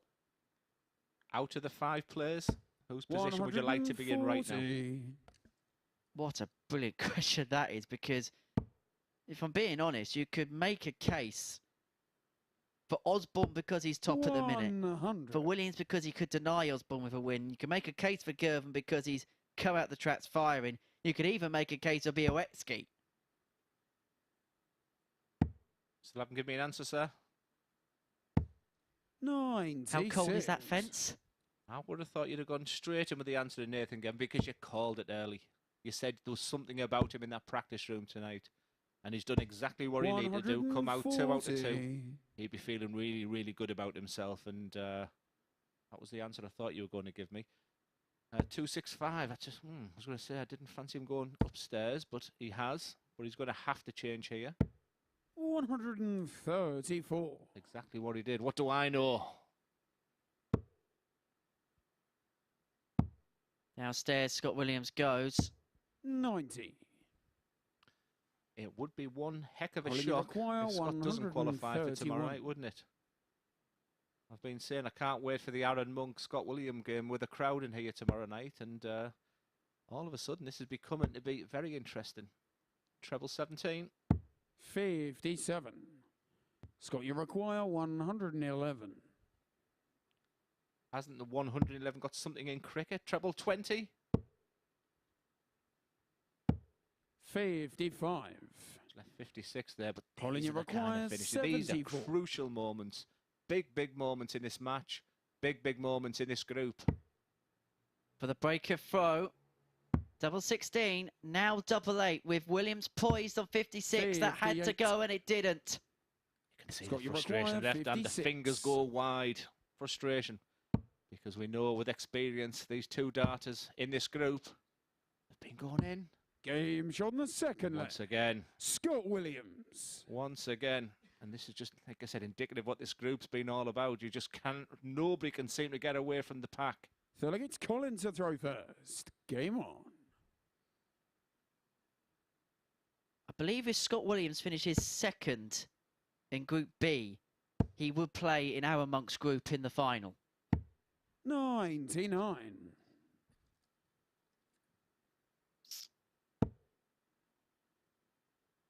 Not to tempt fate, of course, because Scott Williams will want to finish top of the lot, and he will, 180. with more maximums like that.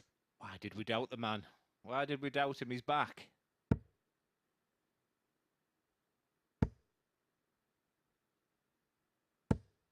$140. I've been so impressed with Colin this week. So impressed. Whatever happens this week, he knows he's in grand form. Come on, Scott Williams. 139. Where's the sick bucket? I think it'll be the 18s will be coming into order in this one, but that's a great start once again. Treble 18. 134. Another fabulous leg of darts. Sorry, Henry. Another fabulous leg of darts. And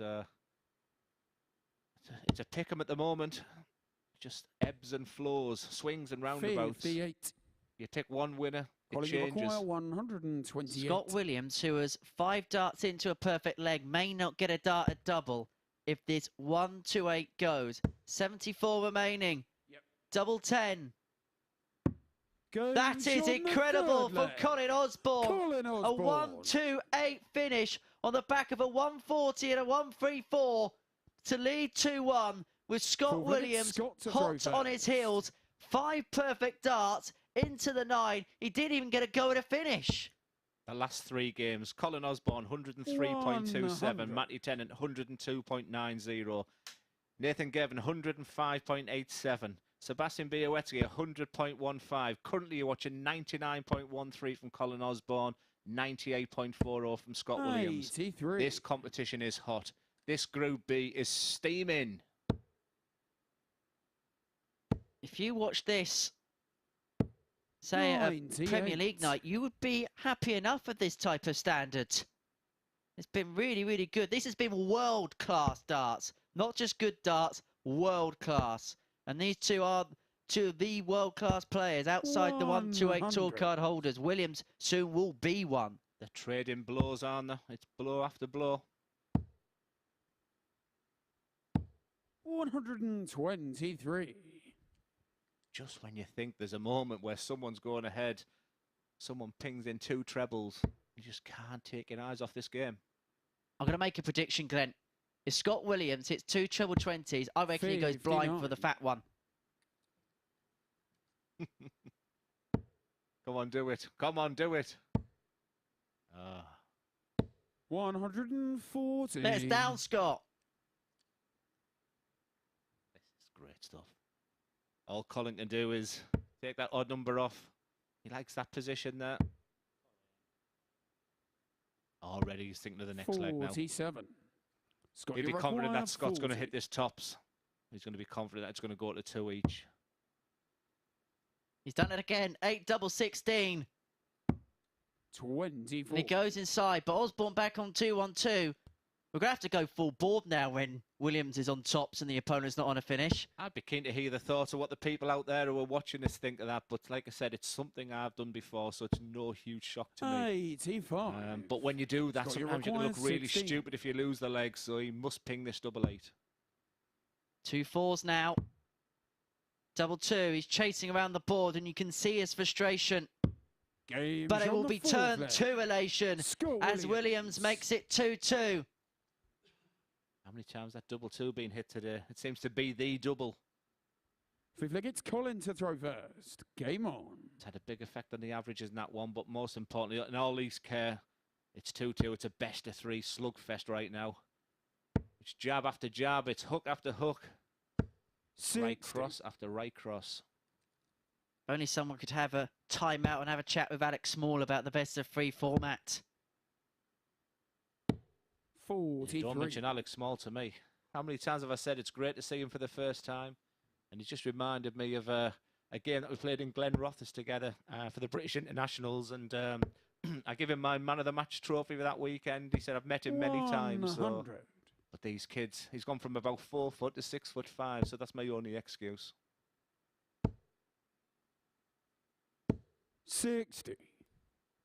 Either that or the memory, the age. I'm definitely catching up to our spotter, that's for sure. Up the Rams. 140. Just appointed Paul Warner's manager, although I wonder how they're going to do in League One this year. Some good sides in that. And there's some good players in this Group B here at the Super Series, and we're 43. seeing some good stuff. In the last couple of games, so averages 102.9, 103.2, 100.1, and 105.9. 43. Averages are being decimated actually with some missed doubles now, and this one's been a bit of a slow burner this leg. He probably needs to fill all of it up. But we're talking Scott Williams here. 140. Colin, you require 158. Did he do this yesterday? And you called it absolutely beautifully. When I call it, big 18. 58. He hit it in this game as well against Scott Really? Williams yesterday. 134. There's our favourite score of the week. Colin, you require Like I 100. said, just when you think Colin's taking the ascendancy of this leg, it's all to play for. This is all about this dart. And that's a shocker. Treble 19 though. There's a nice smile. 84. But he set it up Scott, you nicely. require 81. Scott Williams, what are you made of? It hasn't been your night so far. This is your moment to shine. 69. And it just seems to be, you can see. You don't need me to tell you how he's feeling right now. Colin, you require 16. I think he thought tonight it was just a case of turning up, just playing like he did last night, averaging 97 for the night. Just doesn't work like that. This beautiful game that we love. It was a solemn walk back to the hockey for Scott on the Williams, fifth but he's leg. going to have to pick Colin himself up Osborne. as Osborne makes it 3-2. Williams has the darts here to stay in the match, and perhaps this is the first time all week that maybe we've seen Scott Williams just look a little bit uncomfortable. And I like to see that, because he's just riding the crest of a wave. Everything's just so easy for him right now. 121. Let's see what you're made of. Let's see what it's like when you're dealing with adversity. The game's easy when you're playing well. Let's see what you're made of, Scott. 134. Excellent applause from Osborne. There's always a leg this week where there's been a 1-3-4. 100. Is it just me that's fascinated with throws, but is there any better than Scott Williams is at the moment? It's just such a joy to watch, isn't it? Just everything about him is just so joyous to watch. 123. If you could pay money to watch a player in exhibition, Scott Williams, for me, would be high up on the list. Yeah, he's going to be good. I'm sure he's going to get lots of 140. opportunities when he, you know, the big TV, and he gets up there and he's winning big things. He's going to be great on the exhibition scene, that's for sure. Good advice. Get him booked in now. 85. Speaking of exhibitions, you can book me at all good bookshops. Waterstones. Williams, double 10 for the 140 to make it 3-3, but he is going to return with Colin Osborne back on 159, which is actually the cost of your new book, isn't it? And you get 59 pence back. Tight jeans, Dennant. Yes. I like that. He knows what he's doing right there. He's making Scott Williams think. 83. Very clever. Scott, you require 20. That's experience for you. Make sure you're watching Alex Small.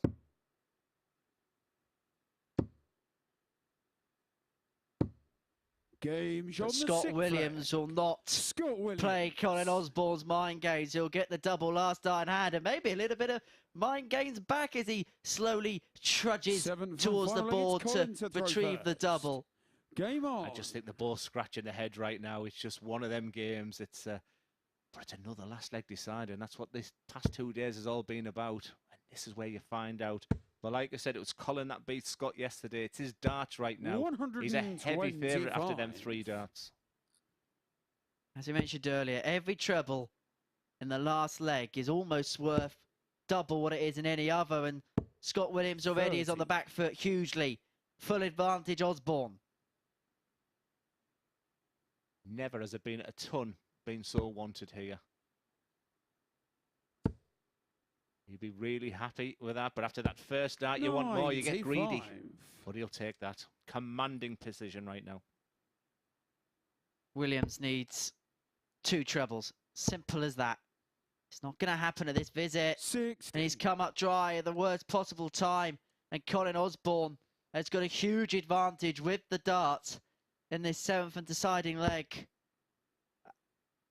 Just what a dart that is. What a dart that he follows it. Is it the max? 180. He's feeling good. Sometimes you just want to bounce across to the hockey there. But his shoulders go back. He's feeling good. 134. He's so far ahead. 101 minimum. Colin, Minimum 6 darts. But you're looking at 9 darts also now.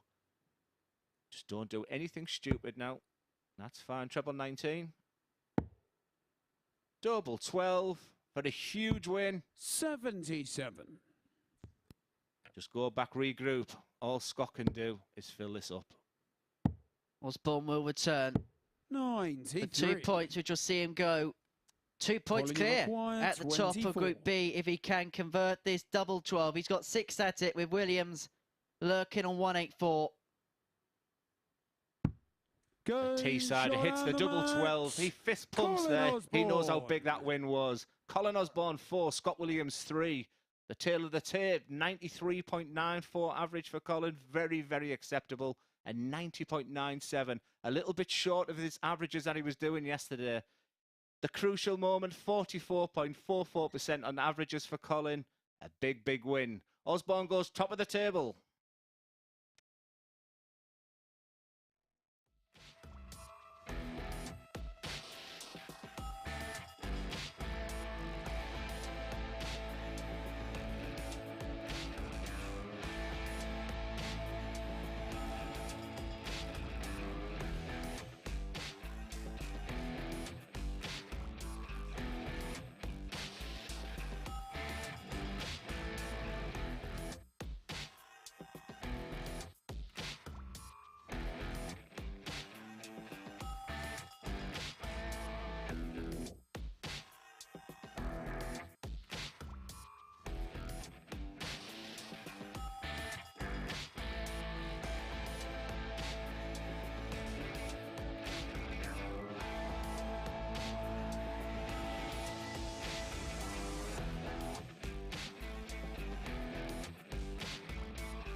Hello and welcome back to the MODUS Super Series here at the Live Lounge. Well, we've just seen Colin Osborne come through another last leg decider. He really is coming into his own in those last leg deciders, isn't he? He's been fabulous this week. Obviously, I know Colin very well. He's even been to some local tournaments of ours this year, and his throw looks as good as ever. And some of the finishing he's done tonight and setup play has been pretty brilliant, in fact. Yeah, that 1-2-8 as well, a fantastic checkout. He's taken out a number of big finishes this week, hasn't he? Really, really impressive. 44% on the outer ring as well, a 94 average for him. Scott Williams, though, he came into this top of the table, and we said in the little live show we did before the start of play that nobody going into the last day who was top of the table finished top. What are you thinking if you're Scott Williams right now? Well, I would know what I would say is I didn't expect it. I think any pundit would probably say that Scott Williams was going to go through. I just have a feeling he's going to do a bit of a Matty Dennant. 0-2 after 2 games, and then the next 2 games. But it's nice. It's nice. He won't probably understand what I'm trying to get there, but he's on a crest of a wave right now. Everything's on the up.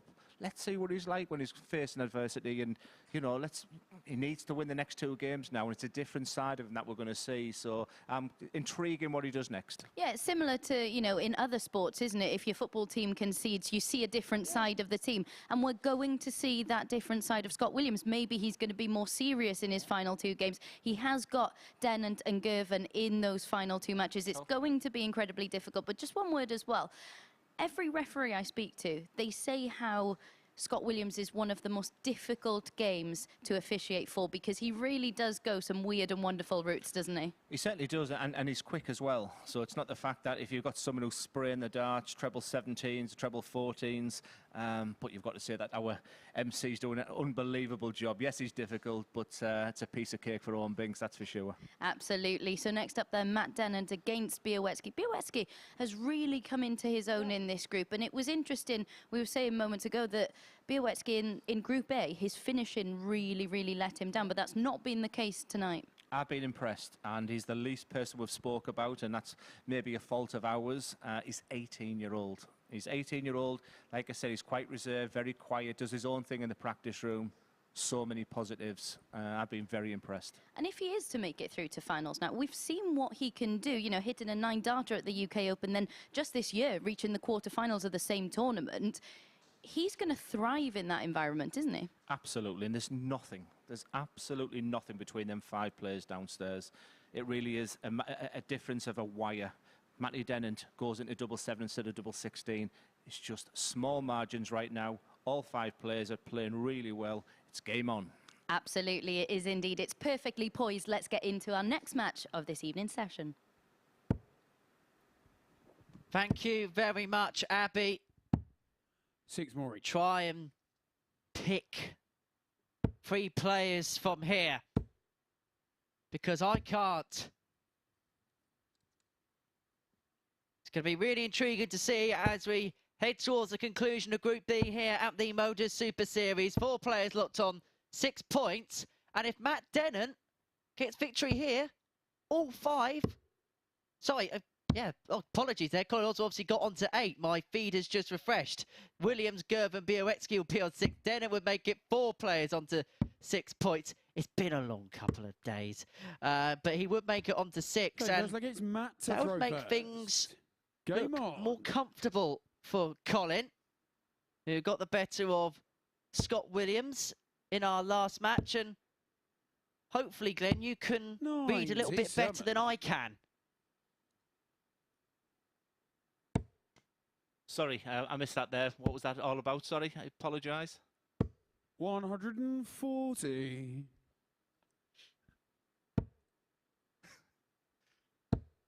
Thanks, Glenn. I'm sorry, I literally just run down there. All I got was the last part of that question. I do apologise there. You tell me the question was half an hour long. Look, I really apologise. 180. Well, Sebastian Bialecki has got out the tracks firing. His first 2 visits, 140 followed by 180. 84.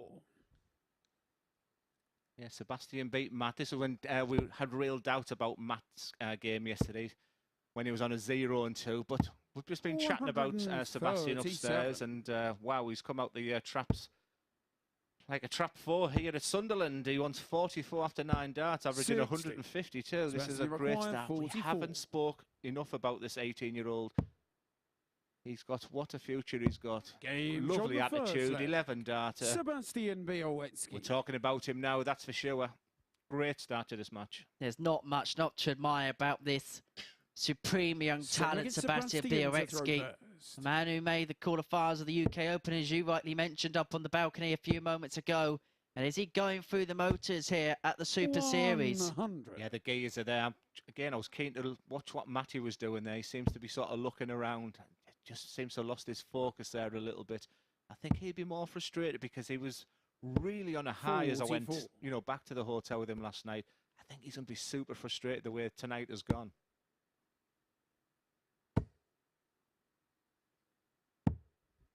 44.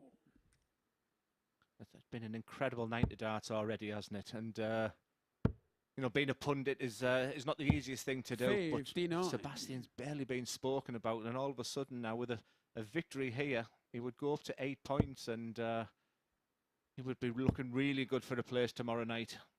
And who knows what happens? 125. Who knows what's going to happen in an exciting Saturday night? But I can't wait for tomorrow. The players already have qualified, and you know you're going to get 3 57. unbelievable players from this group. I think I speak for a lot of people when I say you're making it look very effortless, Glenn, doing a very good job up in the commentary box and in the studio. 83. That's my partner saying there, my mentor. He said he's gone from being the most inexperienced one, and now he's the one who's leading me and driving me forward. So some would say leading you astray. Yeah, we're a partnership. 84. 85. Mate, you're 161. 161 for Dennant for the break back. Is this his moment? Game Bullseye! shot, Matty second Dennant, leg. is this your moment? Matt That's Dennant. exactly what it is. Is he going to drive this forward? We've just been talking so much how Sebastian came out the traps. But what a Delegates finish Matt to that throw was. first. Sebastian Game was on. sat on a finish. We talked about his focus. He's ignored that. And he's moving and driving forward. 85. Great finish, Matty Dennant. Białecki was sat on 64 as well, and he was looking to back up the break he accrued in the first leg, and it would have put him halfway 81. towards the victory post. And this is a game that Matt Dennant really has to win. If he loses this, you sense he might be out of the race. 59. You need a moment. And there's no better feeling than a 161. It was good. And more importantly, Sebastian was on a finish too. And that's what you want at this stage of the game. Biggest finish you've called in this commentary box, Glenn. Exactly. So I want the big fish. But I want that tomorrow night now. 58. With a bit of vinegar and chips and curry sauce. Oh, please. No food. No food. This is my 3rd day without the Palmo. 127. I was asked a question upstairs. Do you think Scott Williams will qualify from the group now? What's your thoughts? 139. I'll come back to you on that in just a second. As Bialecki returns for the 153, it won't go, and well, 160 is a much more makeable finish than the 161 that Dennant got in the last leg. Can he back it up? No is the answer. Bialecki will return. You can put pressure on it, and that's both on 2 darts finishing now. But with the pressure really getting ramped up now. Tops, 2 darts. 21. And as we talk pressure, Mate, you early on, 60. that would have gone in. Here's your moment, Matty. Game shot in the 3rd leg.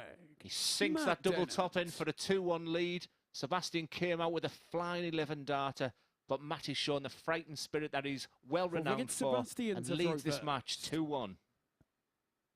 Dennant, who lost his first 2 games, but lost those 2 games with averages of 90.73 and 102.9. He's played really well this evening. Has just not got his just awards. But going back to the question you posed to me in the last leg, I think Scott Williams wins 1 from 2 from here. I'm just not convinced which one he does win, but it could go down to that last game when Scott is in action against Nathan Girvan. 100. Am I just being a little bit greedy to see that I want to see him potentially his last time at the Super Series in the final tomorrow night? 180. Is that wrong of me? What are you here for, Glenn? We all want to know all your views. You can get in contact with us as well on social medias at 125. MSS Darts.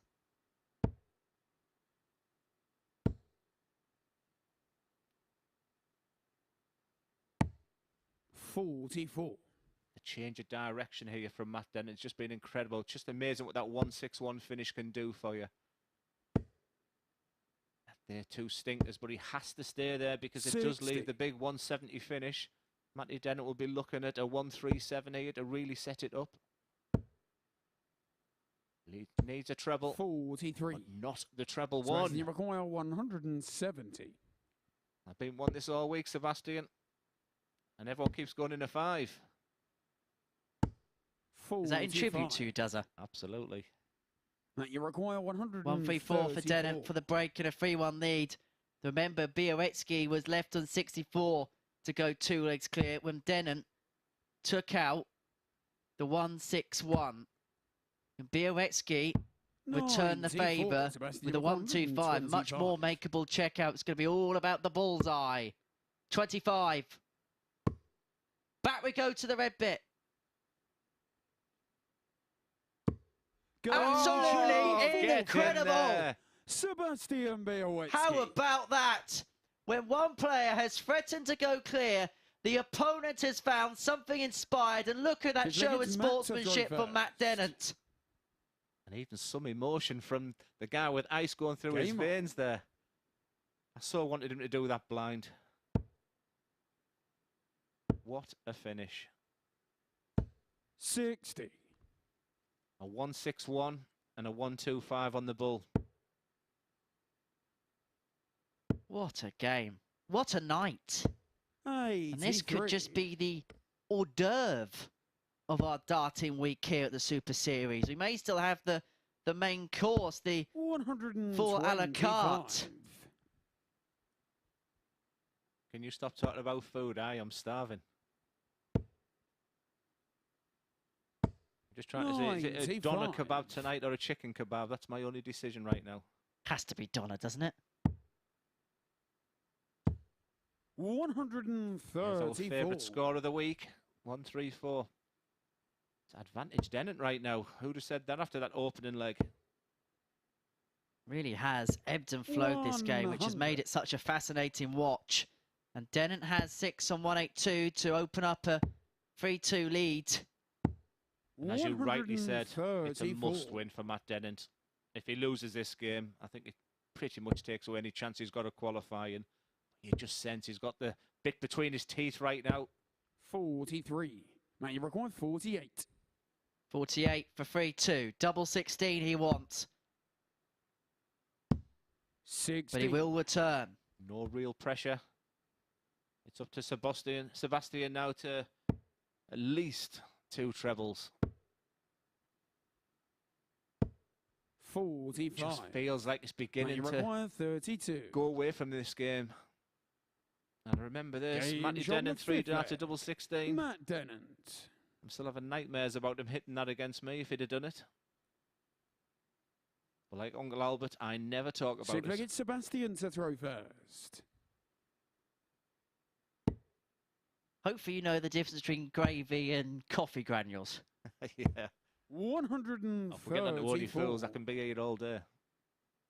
You've only gone and knackered a gravy boat as well. 125. It's looking good now, isn't he? No matter what Sebastian hits him with, he keeps coming back with his own. Oh, kudos to this guy.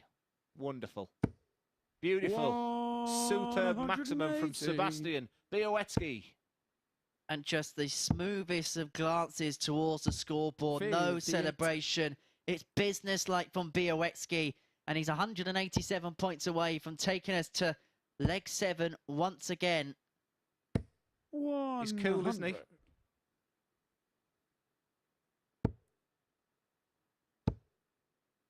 But how much pressure is the 87 going to be under? Maybe he rushed that last start as Białecki returns for the 87.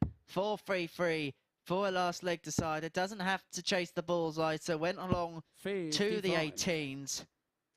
And leads 32 after 12. I like them 3 darts there from Sebastian. A nice setup. I've seen so many people make mistakes on that side, but there's the pressure once again from Dennant. 32. It's simply a must hit. It's a good marker. Further away. Game show What a dart that Sebastian Bialecki. 3-3. Another unbelievable game. A 1-6-1 finish. A 1-2-5 finish. It's a 3-3 game. It's a last leg decider. It's Matty Dennant with the darts. And most appropriate that this game goes the distance. Both players threatened to go clear, and then both were pulled back by those 2 brilliant finishes that Glenn mentioned. It's Sebastian that won this contest yesterday. Matty needs the revenge. You just feel he has to win this game if he's going to stay in this tournament. He needs a big score. He gets a big score. It doesn't get much better than that, really. Forces Bialecki into bat.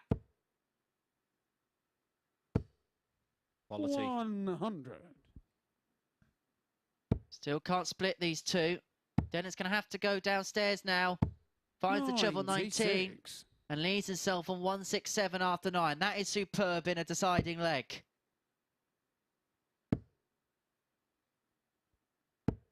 $118. Matt, you record 167. I think when people really analyse this past 2 days in this group, every one of these players must be really happy with the way they've played. They've put on a fantastic show for everybody.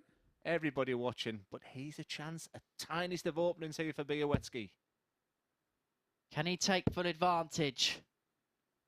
And maybe now as we head towards the closing throws, 26. things are getting a bit nervy. How do you practice for these moments? That's a question that I get asked so much. This is when you're relying on your throw. This is where time just throwing straight's difficult. As shown in diagram B.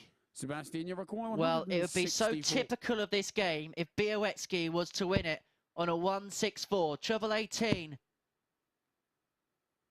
would have left him a dart at the ball. For this 76, Matt, but Dennant has to go with Bialecki set fair on tops. Sebastian's done his job there. This is pressure at its highest degree. 16 or 20. 56. Just didn't feel like that was going to go in. I don't know how you felt, but what an opportunity for Bialecki. What a marker. Another good marker. Tops for the match. No score. And Dennant returns. And perhaps he didn't expect this opportunity to arise. What a lifeline. And so double 10 it is. 2 5s. No score. But he goes the other side. He busts the score. Sebastian, you require Can you 40. believe it? We've just had someone win the lottery. Sebastian will be feeling like that after them 3 darts. That double 10 will be getting smaller as he goes 30. up. What an opportunity for both players. Drama on the doubles in the deciding leg, and Dennant returns for double 10. He returns back to his table. He's doing the right thing. Matt, He's taking his time. He's just taking the sting out of this a little bit. If he's got any aspirations of reaching tomorrow's final, Matty Dennant approaches the hockey for 20. He slides that into the big 10, double 5. What a marker there is. 10. And that is more mismatched darts. Sebastian, you require Bialecki returns. What's going on here, Henry? What is going on? Shredsville at the Super Series, and Bialecki secures the 2 points to put him on to 8 and to put him in a strong position to progress through to tomorrow night's final. Let's have a look at the statistics. The average is 88.46 and 86.59, but in reality and in truth, the reason they're at that level is because of the missed darts at double in the deciding leg. 4 from 14, 3 from 11, mainly because of that decider, which was so tense and so dramatic. But the 2 big points in the match was when one player was threatening to go clear, a big finish went. For Dennant, it began with a 1-6-1 as Bialecki threatened to go 2-0 up. And then the 1-2-5 from Bialecki as Dennant threatened to go 3-1 up. But it is the Pole who gets the points. He's now on 8, and it is Osborne and Girvin to the hockey after this short break.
Hello, good evening, and welcome back to the MODUS Super Series here at the Live Lounge in Portsmouth, where we've just seen Sebastian Bialecki come through a last leg decider to condemn Dennant to his 3rd defeat of the evening. There we see it averages of just shy of 87 from Dennant and 88 from Białecki. We spoke about Dennant and how unfortunate he was to not have picked up any points from his opening 2 games of the night. Well, he was handed multiple lifelines in that one, but unable to take them. A sublime 1-6-1 checkout from him in the 2nd leg of the match before Białecki returned the favour with a bull 25 bull checkout to level things at 2 apiece. It was a game he really needed to win, Dennant, to keep his hopes of qualifying for finals night alive, and you could see that in his reaction to the defeat at the end of that match. So let's see what that does to the league standings heading into our next game of the evening. Białecki now level on points with Colin Osborne,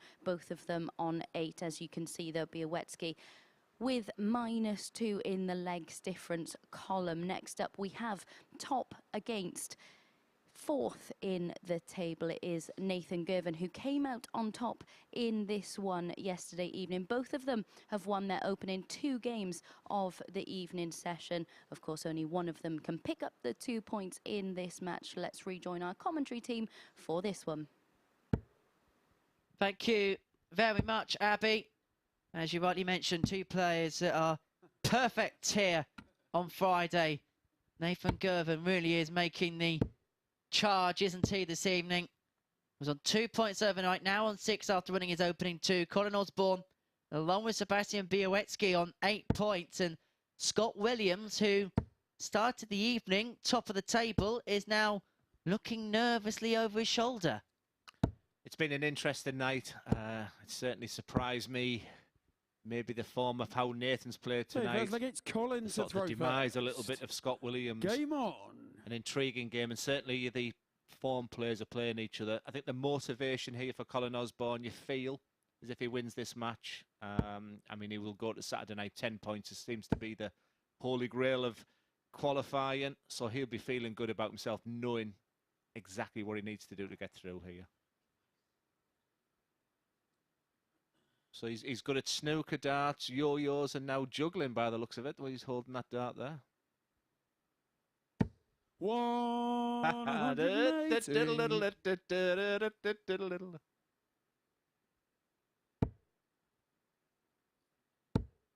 a long day, everybody. 100. We're glad you've taken the karaoke act off, mate. Can Colin follow up? Can he? Do you know what? If that 9 went, I think it would have been the most remarkable 9 darts we would have ever seen.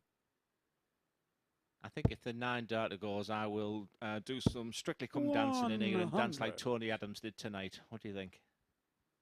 Please don't. If you haven't seen that, please watch it, because I've been laughing my head off the past 5 minutes. Probably spell the end of comms cab. 17's a good dart here.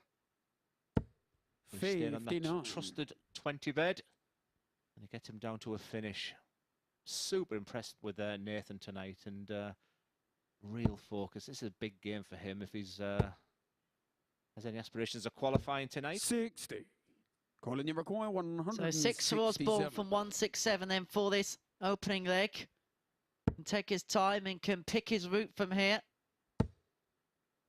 Stays upstairs. 120 scored, so 47 left, so more than likely will now go 120. It goes 7 for tops, as opposed to 15 double 16. And Girvin can only apply pressure, of which he does. Maximum pressure. Interesting. 40. When you're asking, all you can do in that situation is bang a maximum and then just hope it has some effect on Colin. Colin's looked good tonight. Especially on that outer ring, that's a decent marker. 20. But that 180, and when you Now hear that dulcet tone of Owen, 61, if you're looking at the bullseye area, and how many times did it happen? Big 3, stand back, double 4, he's doing everything right. Stare at that double 4, get yourself right, like this. I like everything about what he's doing right here. Double 4. 53. There's the Other side of the wire. Calling you required. So Osborne 20. returns for double 10 after all the toil and trouble. Up for double 5. Game's And on the Osborne first lands the double that Colin sees him win the Osborne. first leg. He was in control of the scoring phase, but Girvin put the utmost pressure on him with that maximum. The T-side is So doing it is great. Nathan And just to talking about drive T-side, if I can just give a quick shout out to Carl Coleman and Adam Atkinson, who are on the way to Bristol for the ADC. I know Adam Atkinson was 83. loved his experience in the MODUS Super Series. It's fantastic. And you're going to be hearing that name so much more. It's big news down, you know, in the northeast. Everything that obviously Jamie Durrant and Graham Usher feels like one of our 100. guys, and I want to get down to Portsmouth and play in this unbelievable opportunity that players are getting now. So good luck, boys. 50. And a fantastic weekend of darts, of course. European Tour action in Belgium. ADC action this weekend. There's WDF action in Ilfracombe. We got the conclusion here at the Super Series. And there was also an exhibition tonight 96. in Stevenage where Martin Adams won by beating Phil Taylor 4-3 in the final. Phil beating our commentary mate Webby in the semis. I think there's a fly on the stage, which has just gone past. Did you open your wallet, Glenn? Yes, and there's 167 million in there from the Euro Millions tonight. Have you spent 4 already then? 45. There's the famous fly, isn't there, at the Ali Palace? Is it a wasp or something like that? Sure it's the same one. It must be getting bigger every year. You ever been attacked by anything on the stage, fly-like? 140. I think I'm trying to think of something happened in Denmark. I'm just trying to think exactly what it was. But yeah, no, I'm 45. terrified. Wasps, bees. That's my thing. I'm okay with spiders and all things creepy crawly, but a bee and a wasp, yeah. I'm not good. Colin's looking good here. 1-6-5 after 9 and is on the cusp of a 2-0 lead and a breaker throw. It's been a slightly below par performance for Nathan Girvin so far, who came out the tracks flying at the start of day 2. He's going to have to rekindle that form very, very quickly. Otherwise, he could be on the wrong end 100. of a comprehensive Colin defeat McGuire, as Osborne 42. returns to 42 for 2-0. You'd expect the 10 or the 6 area there, but no, he's feeling confident to go his favoured route. And you can see where he bent that wire earlier. It feels like there's an indentation in that double top. 2. It's just above the tag, but he won't be too bothered right now with Nathan all the way back on 178. If you're going to miss high, which means he is now going to return for this 58. tops for 2-0 for a breaker Colin throw, and it really would 40. put him in a commanding position in this match and in this group. One left, 20. and it drags below, and Girvin returns for the Shanghai. There's Nathan, you no lip require readers in here tonight, but 120. what an opportunity. When you think Nathan's last game was 105.87, he looked like the man to beat. He's currently averaging in the 70s. This is the moment. These can change it. I'm not sure if he's got the 3 tops there, but what a dart there is. These are the moments. Double top for Girvin. 100. It's well away. Colin, you require Colin's 20. been pretty lethal around this double 8, double 10 area of the board. I fully expect him. I know it was double 5 last time, but I feel him confident with 3 darts in his hand. Game shot on the He'll second take leg. it to 2-0 and he rightly Colin does Osborne. that. It's all Osborne right now. It's a game where it hasn't been at the amazing heights that a lot of the games have been tonight, but all Osborne Phil will against care about Colin to throw is the first. scoreline. Game It's on. currently Osborne 2, Girvin 0. And the story of this game so far has been Osborne's dominated the scoring phase, but he's 2 from 11 on the checkouts. And it has opened the door a little bit for Nathan Girvin 100. in legs, but he hasn't been able to take full advantage. However, this is a much better start to the leg for the young Scotsman. 100.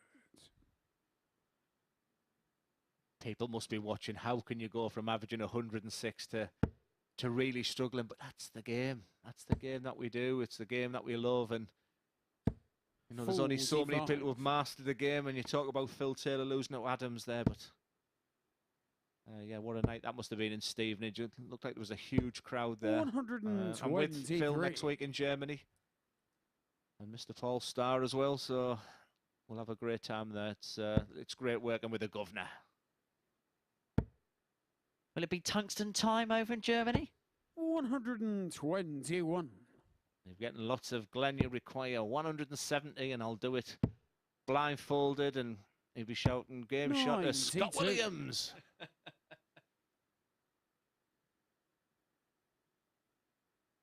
The catchphrase of the year.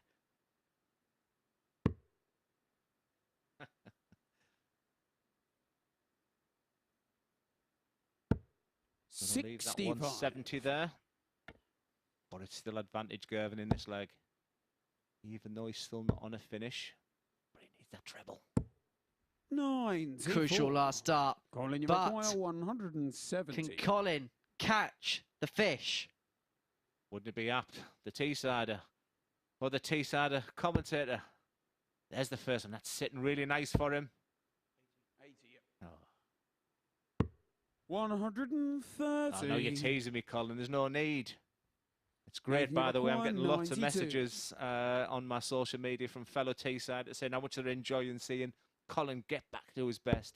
92 here, 77, treble 19 maybe, treble 15 even. Options. Big 18 with frustration. That frustration 70. leads it to double 18 because I think he knows what the outcome of this leg's going to be now. Colin, you require 40. Because Osborne returns for tops for 3-0. Double 10. And this time Girvin is set fair on a double. 30. And he's going to return for double 11 because Nathan, the single 18 sprayed into the double. He sort of had that smile on him. I think he's feeling just, why? What's happened all of a sudden? I prefer when Colin throws that dart with a grit.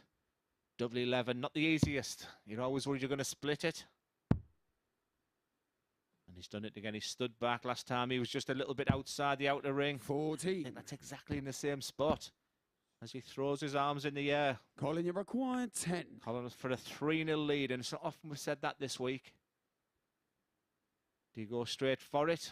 Do you split it? I think under these circumstances, you've got to go straight for it. But that's always the concern. There's the big one, the double 2 that so many players have hit tonight. 6. This could be a game changer. Girvin returns to double 4. This would be for a break of throw to bring it back to 2-1. And now things begin to get interesting because Colin Osborne should be 3-0 up. There's absolutely no doubt about that. But Girvin shows his grit, takes full advantage of the opportunity, brings it back to 2-1, and now has the darts to level us up. Is this what's going to be happening for the rest of the night now as people start thinking about tomorrow and the importance of the win? Because look at them averages. We haven't seen these type of averages in this group. We certainly haven't seen these averages tonight. 78 for Colin, and Nathan's just gone over the 80 mark on them darts. 41.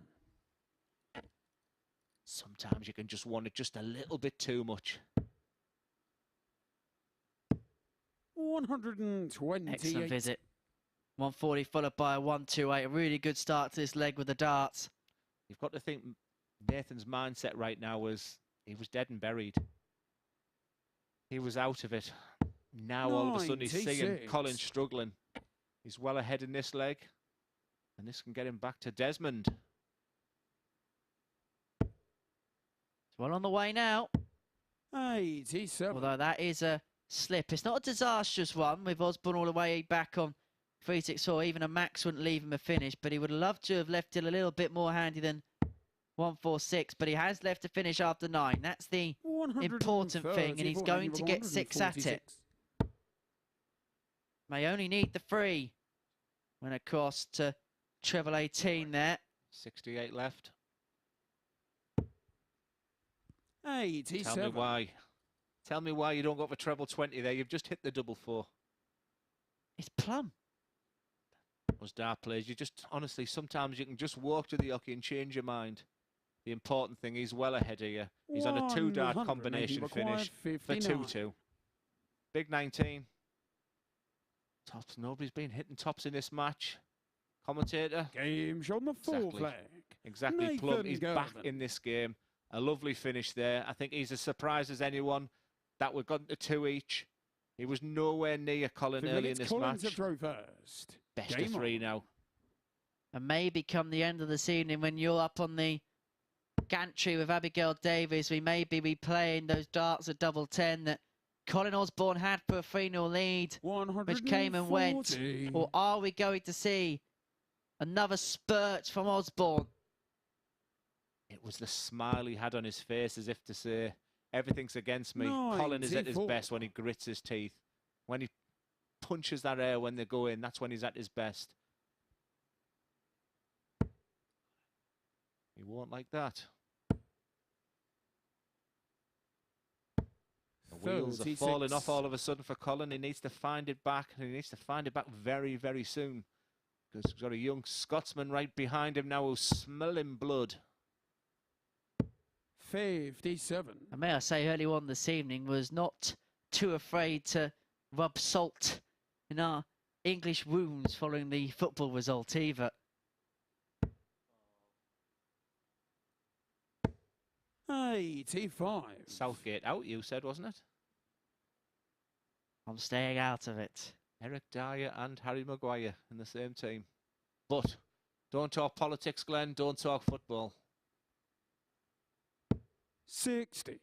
Vantage Osborne in this leg now, following that troublous visit from Girvan. 6 on 240 then. He likes that lie. 41. He won't like that last one, and there's that smile again. It's just, I think it's born out of frustration more than anything. But Nathan's not capitalising. He's been given a huge, huge opportunity and chance 43. here, and he's simply not taking them. And maybe that's what the smile on Colin's face, because the averages, when they both go back and sit down, they know that these have been averages that they've been eating up with ease the past couple of hours. 79 left, treble 19 maybe, treble 13. 177. The switch has been lit.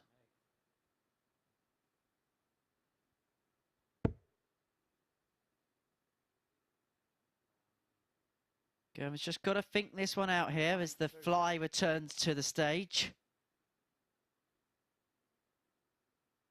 Possibly treble 18 may be the desired dart here, and he 119. thinks it out really Colin, you well. require 22. He wants to 8 single would have left him 1-6 forward, so Osborne returns to 22 to make it 3-2. It was a double that Girvan missed early on in the game, and Osborne does the same. 14. And can Girvan find something inspired?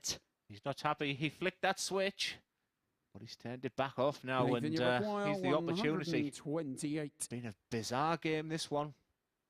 Bizarre in a sense of how the other games have gone, how well they've all been playing. This has been a strange, strange match. Treble 20 would leave the bullseye for the break of throw, but Colin will return for the double 4. 46. Colin, you require 8. Double four's been kind to Nathan. Is it going to do the same for the No Wizard? score. Wow. What's going on, Henry? That dart Nathan, was you closer to require T-side than 82. it was the double, and it gives Girvan a chance at the 82. Colin is confused. I'd love to speak to him after this one. What is he thinking right now? 82. A finish that we've practiced so much. 17. Tops for a 3-2 lead, an unlikely 42. 3-2 lead. But once again, he doesn't take Colin, that you require opportunity. 8. A game that's been dictated by a plethora of missed doubles is doing so again. And so Osborne returns for double 4. It feels like the Chuckle Brothers up there. It's to me, to you, to me, to you. Game And shown Colin the Osborne fifth is leg. another step on the Colin ladder towards Osborne. qualification for finals night tomorrow. If he wins this leg, he gets on to 10 points. And he cannot be So it brings caught Nathan to throw by first. Girvan or Dennant. If he wins one more leg, he is through. He would qualify for finals night. He would join Lalby. He would join Monk. He would join Cox in that field for tomorrow night.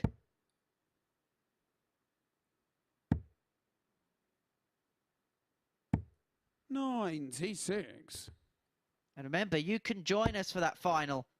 Tickets available free of charge via, if I can get my words in. Ricky.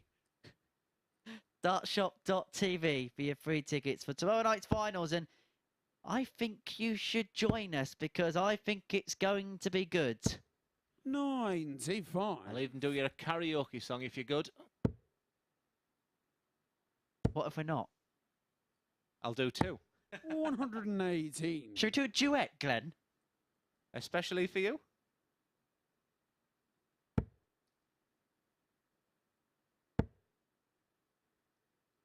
I know the lyrics. I mean, I know the chorus. I wouldn't know most of the lyrics. Jason and Kylie Shooley. 160 for Nathan here.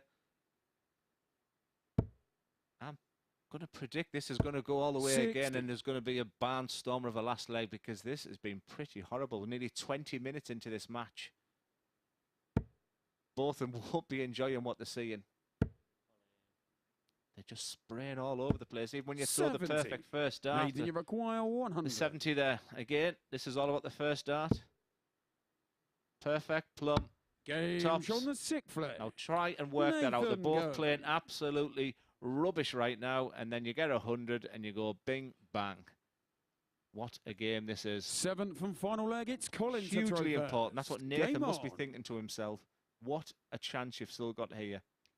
Colin, it's your dart. All you'll be thinking right now is just give me a little 15 dart and let me get off this stage. 100. Win, and he's in to the finals tomorrow night. A ton to start. How can Girvin respond? Treble with a second dart. 100. Ton apiece, cancelling each other out following the first throw. He likes that lie, remember? 40.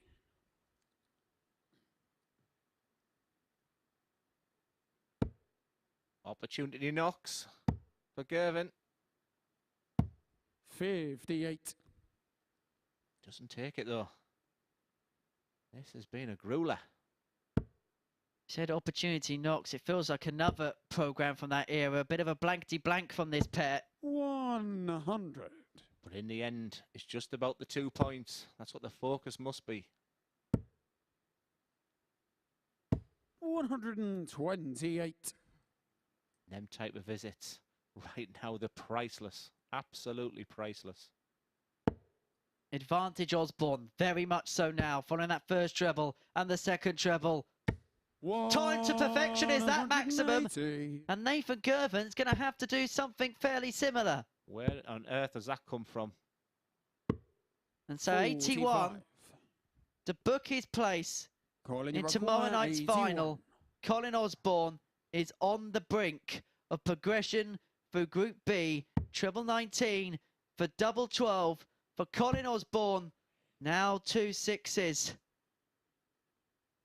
Steps back. Recomposes. He knows the significance of that dart. 69. And it doesn't go. And so Girvin wants the fish for the match. What was interesting is that Nathan's Nathan, last you dart, he was require going for the bullseye to 170. set up a finish, but it landed in a small 5. But look at that finish he's left. What an ending this would be if this was to go. Not to be. 41. 18s was a shot there. Colin, you require 12. Colin will be feeling really good now. Centre of the board, double 6. He likes it around that area. That's a great marker. One further away, double 6. No Wow. score. What else is this game going to Nathan, you produce? require 129. Will it be an act of heroics from Nathan Girvin to win this game? Colin Osborne has missed 23 darts at double in this match. Treble 20. The other side. And so Osborne will return for the double 6 to fall over the line. But 25. importantly to qualify. Colin, you require 11% 12. checkout rate is not what you want to go when you want 12 for the match. But all he'll care about is these 2 points. He won't like that, but double three. He likes that lie. Just sit on top of it. Double three. No, 3 from 29. Nathan Girvin, it's your birthday. He's had only 9 darts at a double in this match, Nathan. What he would give for one more chance. Nathan, you require 104. Where has this game gone? Where is this game going? 104. Treble Still be 17. 40. What do you Colin, do here, Henry? 6. I think just his mindset right now. Surely he's going to go straight for it. Colin Osborne for the match. Game shot on the What match. a game. An absolute, Colin both of them are so Osborne. confused how they played there. But in the end, Colin Osborne gets the 2 points he desires. He goes to 10 points. We'll see him tomorrow night.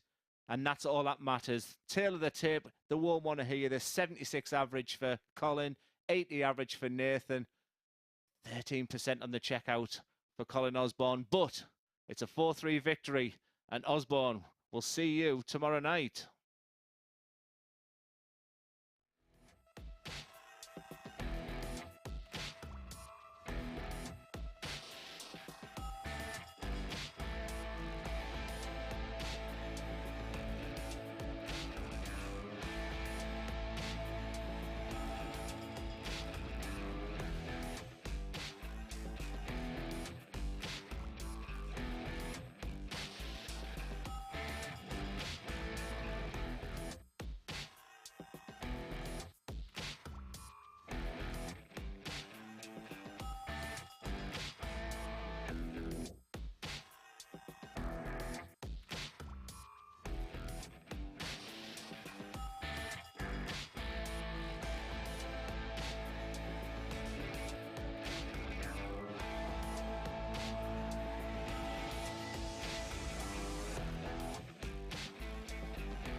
Hello and welcome back to the MODUS Super Series, where Colin Osborne has just booked his place in finals night. He's had to come through another last leg decider in order to do so.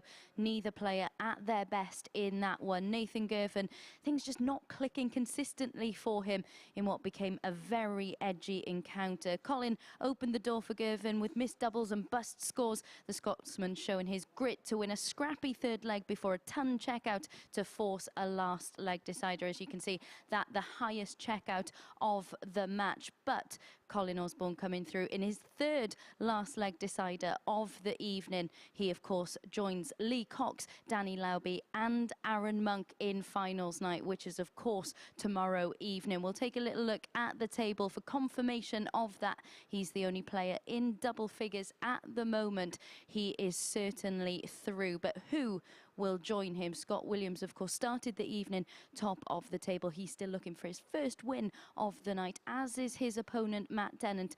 But unfortunately, Dennant isn't now able to get through to finals night. So can Scott Williams get that all-important victory? Of course, it is worth mentioning as well that the final match of the evening does see Nathan Girvan take on Scott Williams. How much will be riding on that match? It's all still to play for a number of the players still involved. Let's get into this next match then. It's Scott Williams against Matty Dennant in the company of Henry and Glenn. Thank you very much, Abby. And as you say, Matt Dennant has been eliminated. He can get on to 6 points, level with Williams and Girvan. However, them two play in the final game of the session, so one of them will get on to 8 points. Sebastian Bialecki is also on 8 points, but he has the worst legs difference of the 3 that are in the position to take second and third spot. It's going to be 2 from 3 that go through. If Williams wins this, he goes on to 8 points, level with Białecki. He would then take on Osborne. And then Girvan will take on Williams in the last game. There's a potential that our last match could be a straight shootout for progression through to tomorrow night's finals. It is set up nicely here, Glenn. Yeah, it would be a fantastic finale for the night. It did feel like a bit of a grueler, that last game. I don't expect it with these two. Both play at a pace where they're very comfortable with each other. And I fully expect a great battle, because Matty Dennant, you know, he's a battler. He's not going to be taking any further part in it, but he'll want to finish on some sort of positive. 93. Can he finish with a flourish? I don't think he'll be going back on the electric scooter, do you? Probably for the best, if I'm being honest. 118. We just both feel, don't we, that this is where Scott's going to... It's been a strange night for him, and we just think he's going to step up to the mark 60. right now. This is where his experience of winning things may come into play. Oh, this is excellent. Has a quick glance at the scoreboard. 126. 126 scored, leads him on 64. And that's a max on Dennant, which leaves him on 140. Just when you think the leg's over, puts some pressure on this 64. Double 16. 32. Matt, you require 140.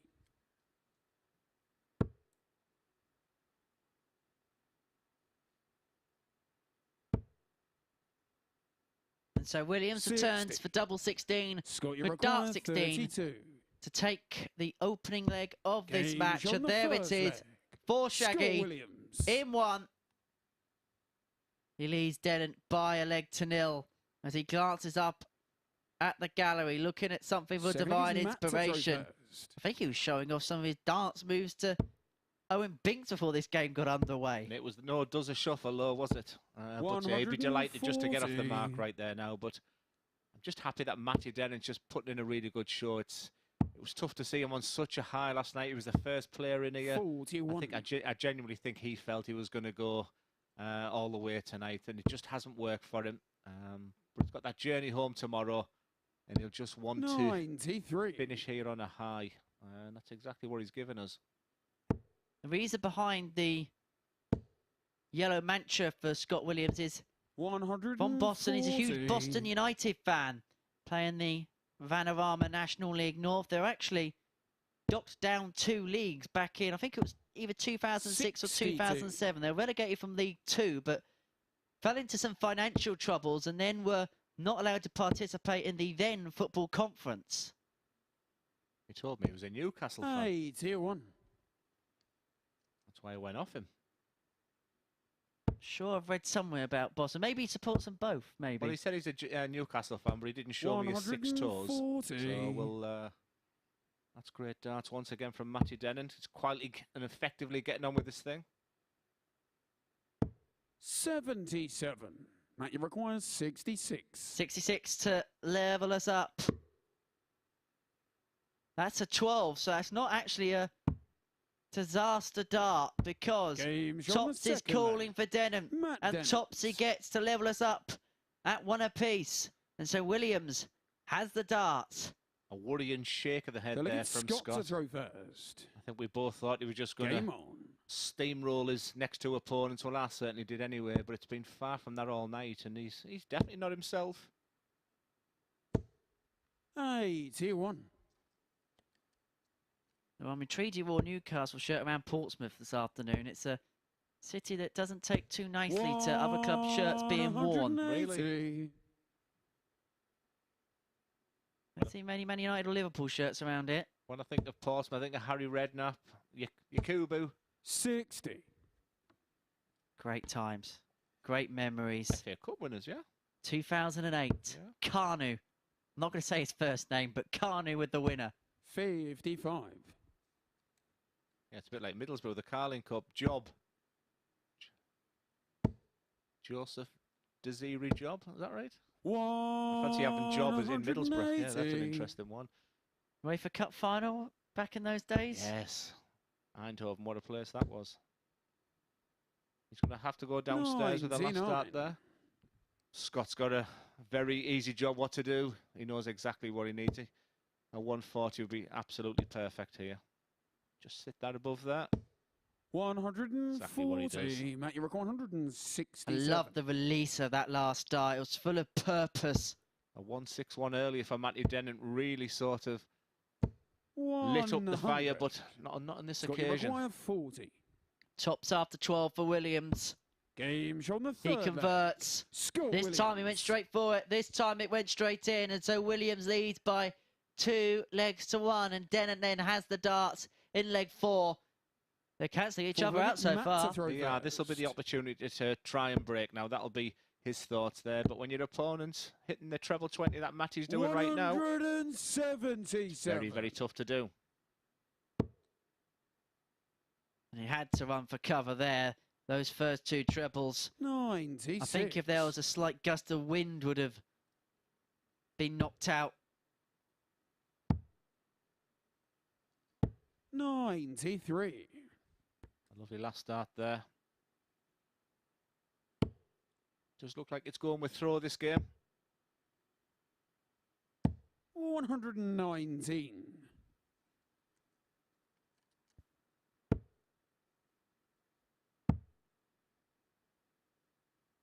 64.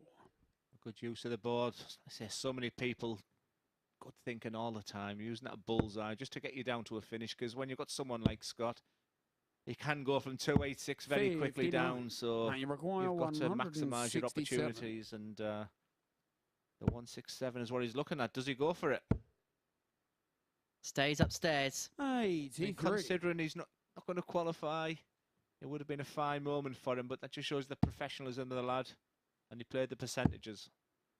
And this 84 is going to be under umpteen pressure. 110, Williams leaves himself on. If Dennant's 84 doesn't go. 14, treble 14, leaves double 11. 62. Scott, you require we said last night how 110. confident Scott looks at when he wanted 110. He's a different player tonight. Is it going to be the same result? That's a 58. Strange way of going there, but 22. I guess he felt that first dart was just ready to just sit underneath. Game shot on the 4th leg. Matty Dennant just does a great taste of this game. He just hits that double 11 and we move on. It's all with throw. The 22 sees the game become 2-2. Scott to throw first. It's like the Taylor Swift catalogue here at the Super Series. 57. Both of them had 3 darts at a double in this game. Putting 2 of them away, both averaging 66%. 3 maximums. Just doesn't feel like a great game, but they're both doing a mighty fine job here. Down to this best of 3 now. You just feel it means more to Scott Williams just by looking at him there. I think he needs this win. I wonder what the other players who progressed through are making of all of this. Watching the players in Group B, it seems absolutely slug it out right at the very end. I'm sure many of them have thought that the way Scott played last night, he was the standout performer. But at last, we've seen weaknesses in him. 37. Chinks in his armour. We're finding out a little bit more about him when things don't go right. I think that would be my thoughts about him, that he is beatable. 95. You can get under his skin. You're 167. And he's not perfect every day he plays darts. Upstairs. And you know what? I think he would have gone for the bull. 95. I think he'd have gone blindfolded. 72 for 3-2. And it would put him one away. And it put him in a really good position in the group as we come towards the conclusion of Group B. Only a couple more games to go after this. 72 for Williams. 12. Well, double 10 now after the double 16. Anything's possible when Scott Williams is at the board. And he just confuses all of us. I was thinking that he was going double-double because you just can't read him. But double 10. 52. He's just not himself. He's just not himself. And And Matty Dennant is just one of them 88. players. We've seen 88 being hit a couple of times this week. Once again, it's about that first dab, but still got opportunity. 18. Double 7. Game Wow. shot on the 5th leg. Wow, and look Matt at, Dennant. just keep your eyes on Scott Williams there. A shake of the head, frustration, disappointment. This is not going as he planned. The whole night itself, leg, it's not Matt to going throw how he first. predicted. It's Game 3-2 on. Matty Dennant. Even more important, that was a breaker throw. It's his darts. Sebastian Bialecki will be watching this quite intently because if Matt 96. Dennant gets over the line here, he is through, which would mean Williams v Girvin would be to decide the final place in finals night tomorrow. 57. I don't think I expected that at the beginning of the night, but it would be a wonderful finale, I must 58. admit. And I'm sure the neutrals are now probably cheering Matty D on. I should say at the start of the night in my Sporty Stuff TV predictions, I had Colin Osborne to win this group at 13-2. Great shout. 43. I went more traditional. It's Scott Williams to sort of really kick in for the night and really lay a marker down to the rest of the players in this competition, but it just doesn't work. But delighted for Colin Osborne. Absolutely over the moon for him.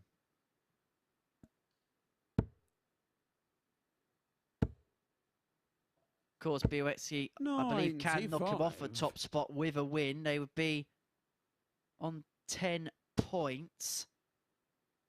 It would have to be a big win in that last game. But focusing back here, 100. Matt Dennant is on 209. Williams on 144. What gives in this sixth? All about these 3 darts for me this match. Scott Williams will not like what he's just heard there. Scott, you're 144. What are you made of, sir? That's a good start. Unbelievable. Sensational.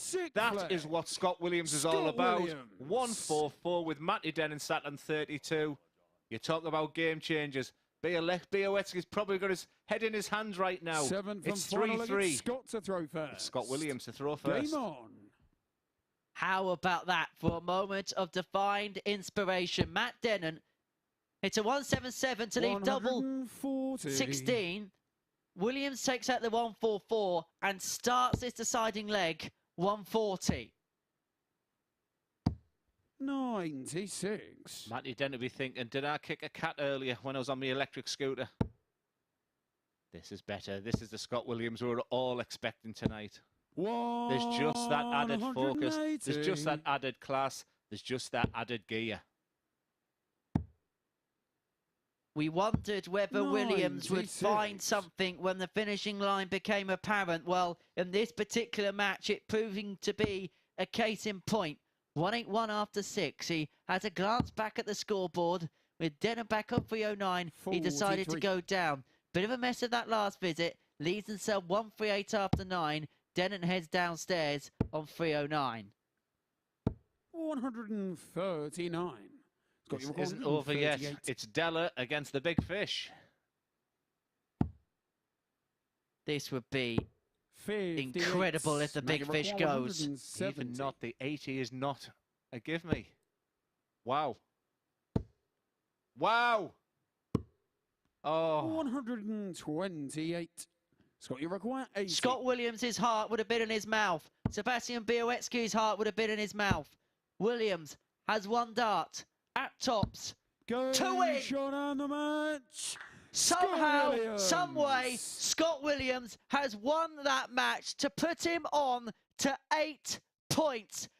That 144 with Dennant sat on double 16 to send Białecki through to put him then in a decider with Girvin was absolutely sublime. And then the way he went about that final leg shows exactly why Scott Williams is a 4-time Challenge Tour winner in 2022. He kicked off 140. He followed by a 180. And despite those couple of no trouble visits, he then took out the 80 for a 15 dart leg in the decider to win 4-3. And so after the break, Sebastian Bialecki can confirm his place into finals night if he can get victory against Colin Osborne.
Good evening and welcome back to the final night of action in Group B, where we've just seen Scott Williams come through a last leg decider to get his first win of the evening. We can see the stats from that one now, an average just over 97 from Scott Williams. We said at the start of the night, didn't we, that players who've been top of their groups at the start of the final day of action haven't gone on to qualify that way.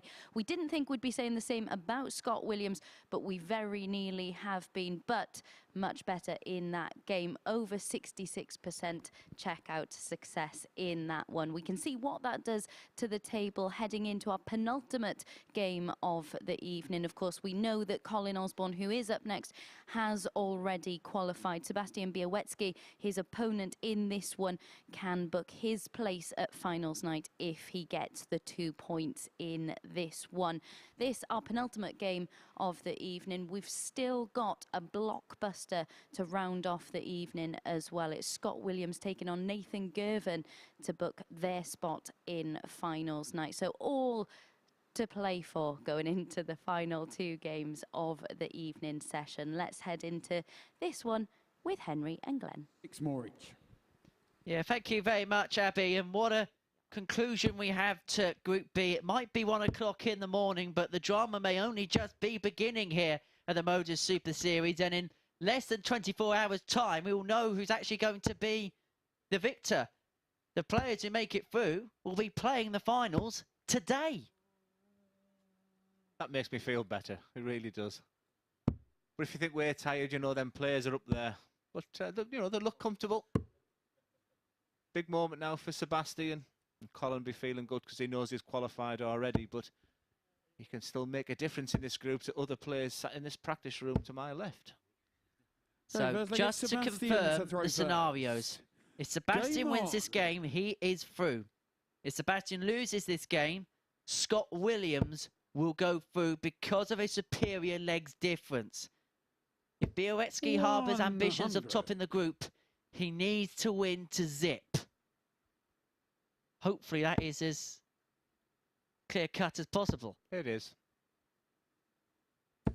Thanks to our resident statisticians who do a fantastic job behind the scenes to help us out on nights like tonight. 140.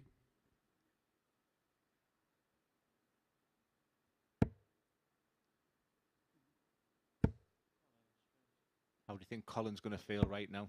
Nice and relaxed because he's through. Is he thinking about other players in that practice room? Is he wanting to get a win under his belt to take him into the match tomorrow? How do you think he'd be feeling? He'd love to get a win, but I think he'd love to get out of here and get to bed. It's a late finish to this Group B this week. It'd be great to see Sebastian in, wouldn't it? You know, Dan Lauby, Sebastian, you know, we haven't spoken an awful lot about the kid as well. And 140. Sebastian, he could shut us all up, really. He's been pretty impressive, he has. Whatever happens at the end of this game, Sebastian Bialecki has been a brilliant addition to us here at the MODUS Super Series. There's no doubt at all about that. You talk about good maths when you're playing darts these days, and he's made a couple of little errors as Colin, and he's left 166 there to give Sebastian at least 6 darts from 170. 92 remaining. So Osborne will return for the 1-2-4 for a breaker throw in the opener.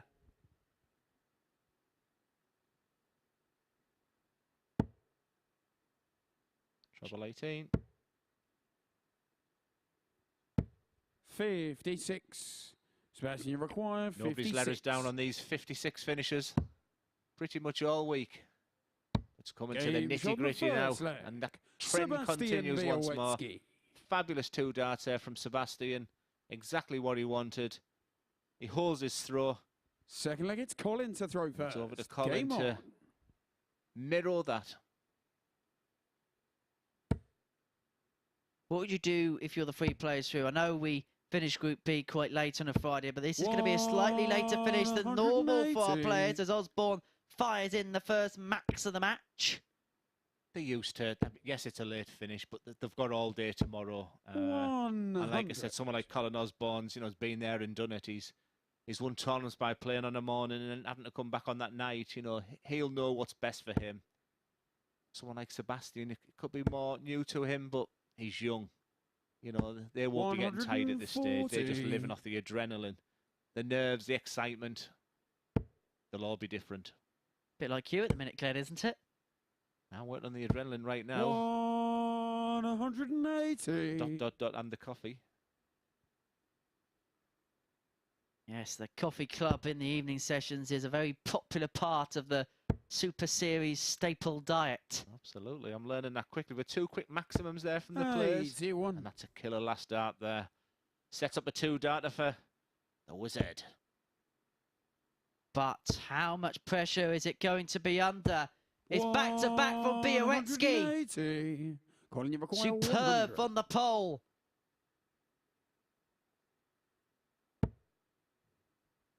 What would you do? Because that's a perfect marker. Wow. And I like that. Refreshes, recollaborates, double top. Game. What an unbelievable finish. Colin 2 Osborne. maximums there from Bialecki, but it's Colin Osborne that takes the leg. It's 1-1. It's on throw. Sebastian needs this if he's got any thoughts of being in the finals tomorrow night. That's all he wants to do. Get through this game. And congratulations to Colin Osborne, who wins the group as a consequence of that tops.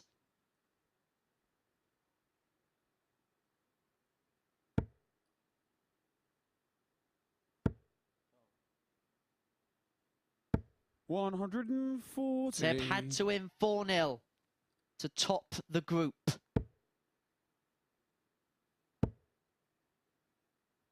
However, Williams can still overtake him. He can still overhaul him in that last game against Nathan Girvan. I've just been reliably informed by our statisticians. Look at the averages in this match. 116.34 currently for Sebastian. This is pretty awesome darts from both of them.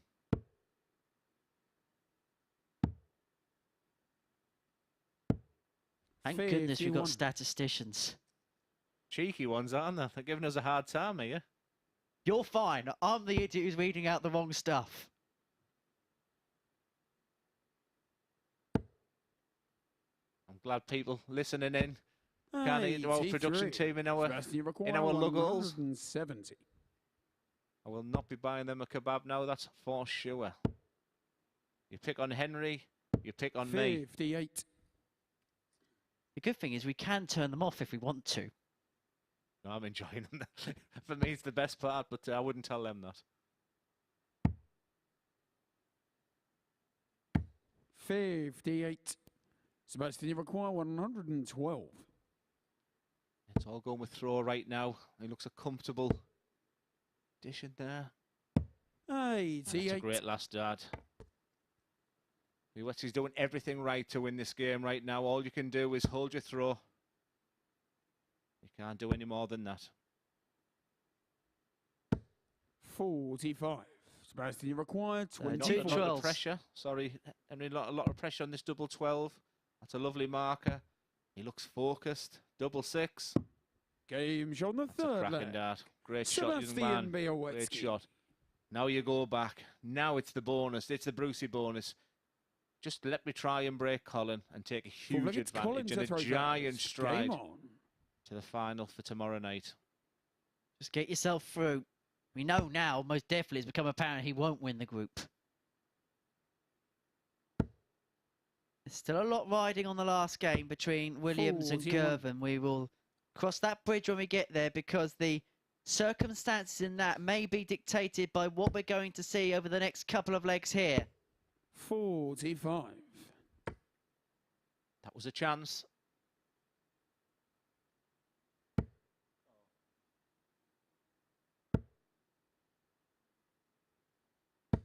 How old was Sebastian when he hit his 9-dart at the UK Open? He must have been 16.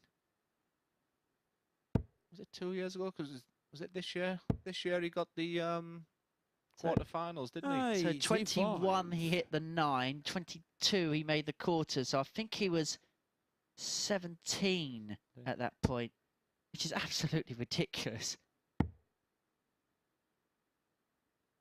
17-year-olds hitting 9 darters. Whatever next.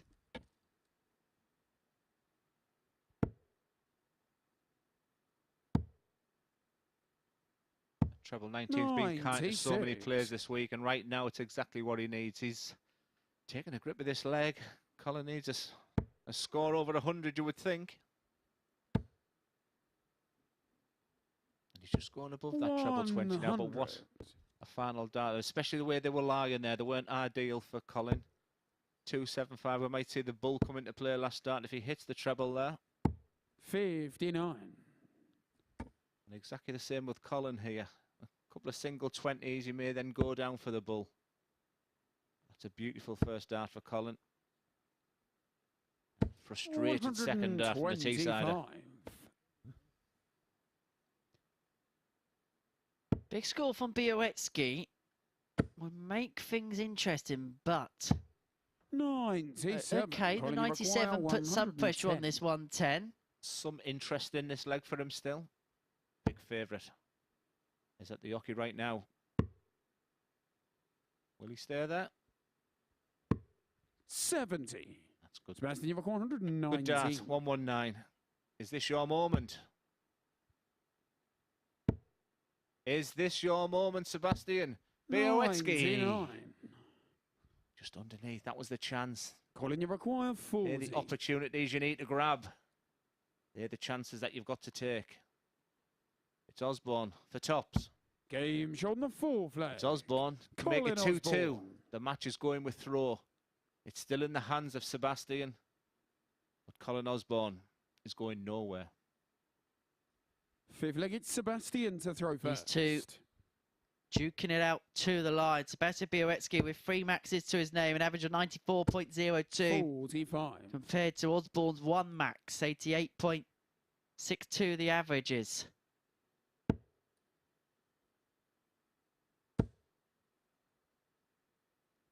A marked improvement on the doubles department for Osborne. 2 from 2 in this game, following on from 4 from 30 in that 4-3 win against Nathan Girvan. What a game that was when you think of how well Colin's played tonight. 60. That was 25 minutes. It was a bizarre game, that one. Could have watched an episode of EastEnders in the time you could have watched that match. Get out my pub. 100. You ain't my mother.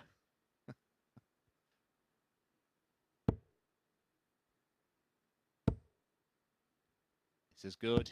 140. He's just quiet but effective, isn't he? Impressive young man. What experience he's getting, that's what I would say to him. 60. Take these as learning opportunities. That's the important thing here for Seb. Just take small steps. I'm sure he's got his own pathway of where he wants to go. 140. And with scoring like that under this pressure, he's got that X factor, that's for sure. But what magic can Osborne weave here? 100. Sebastian, you require 6 on 116 for Bialecki for a 3-2 lead. Stay there because the treble would leave double 18. You might as well stay there with Osborne back on 186. 3 well-thrown darts there. You won't be too disappointed. And we've seen so many times this week. They are so strong with these 2 dart combinations these days. A strange second dart after the beautiful first and third dart. But it's in the hands of Sebastian again. 56, he's done this before. First bit done. That's a beautiful marker. 36. But just when the pressure hits you, Colin, you pulled that and he 65. sliced that dart to give Colin a chance. 65. You'd expect to be looking at the bullseye again. Yep. Top he wants. Double top. And he's hit double 10 so many times this week. Game shot on the 5th. And he doesn't let it down. And he Colin Osborne is wide open once again. And a break of throw there. He's got the dart in this leg. How is this going? What implications is this going to have on the group right now? What a big leg of darts this is. Game on. Is that the break Bialecki loses that sinks Seb? Because Osborne is on the hill. He's 1 away. And if he does win this game, he will definitely win the group. He'll be on 12. Williams Bialecki on 8. The production team have stayed quiet, so maybe we're right for once. Mind you, I don't think it's as bad as some of the attempts at. I think Murray Walker had a Grand Prix, didn't he? Where he made about 3 or 4 mistakes in terms of who the leader was or something that was like that. part of his DNA, wasn't it? That was why he was the best. The Murrayisms. No one's really come close. David Cross, good. Don't get me wrong, but Murray was the legend of Formula One commentary.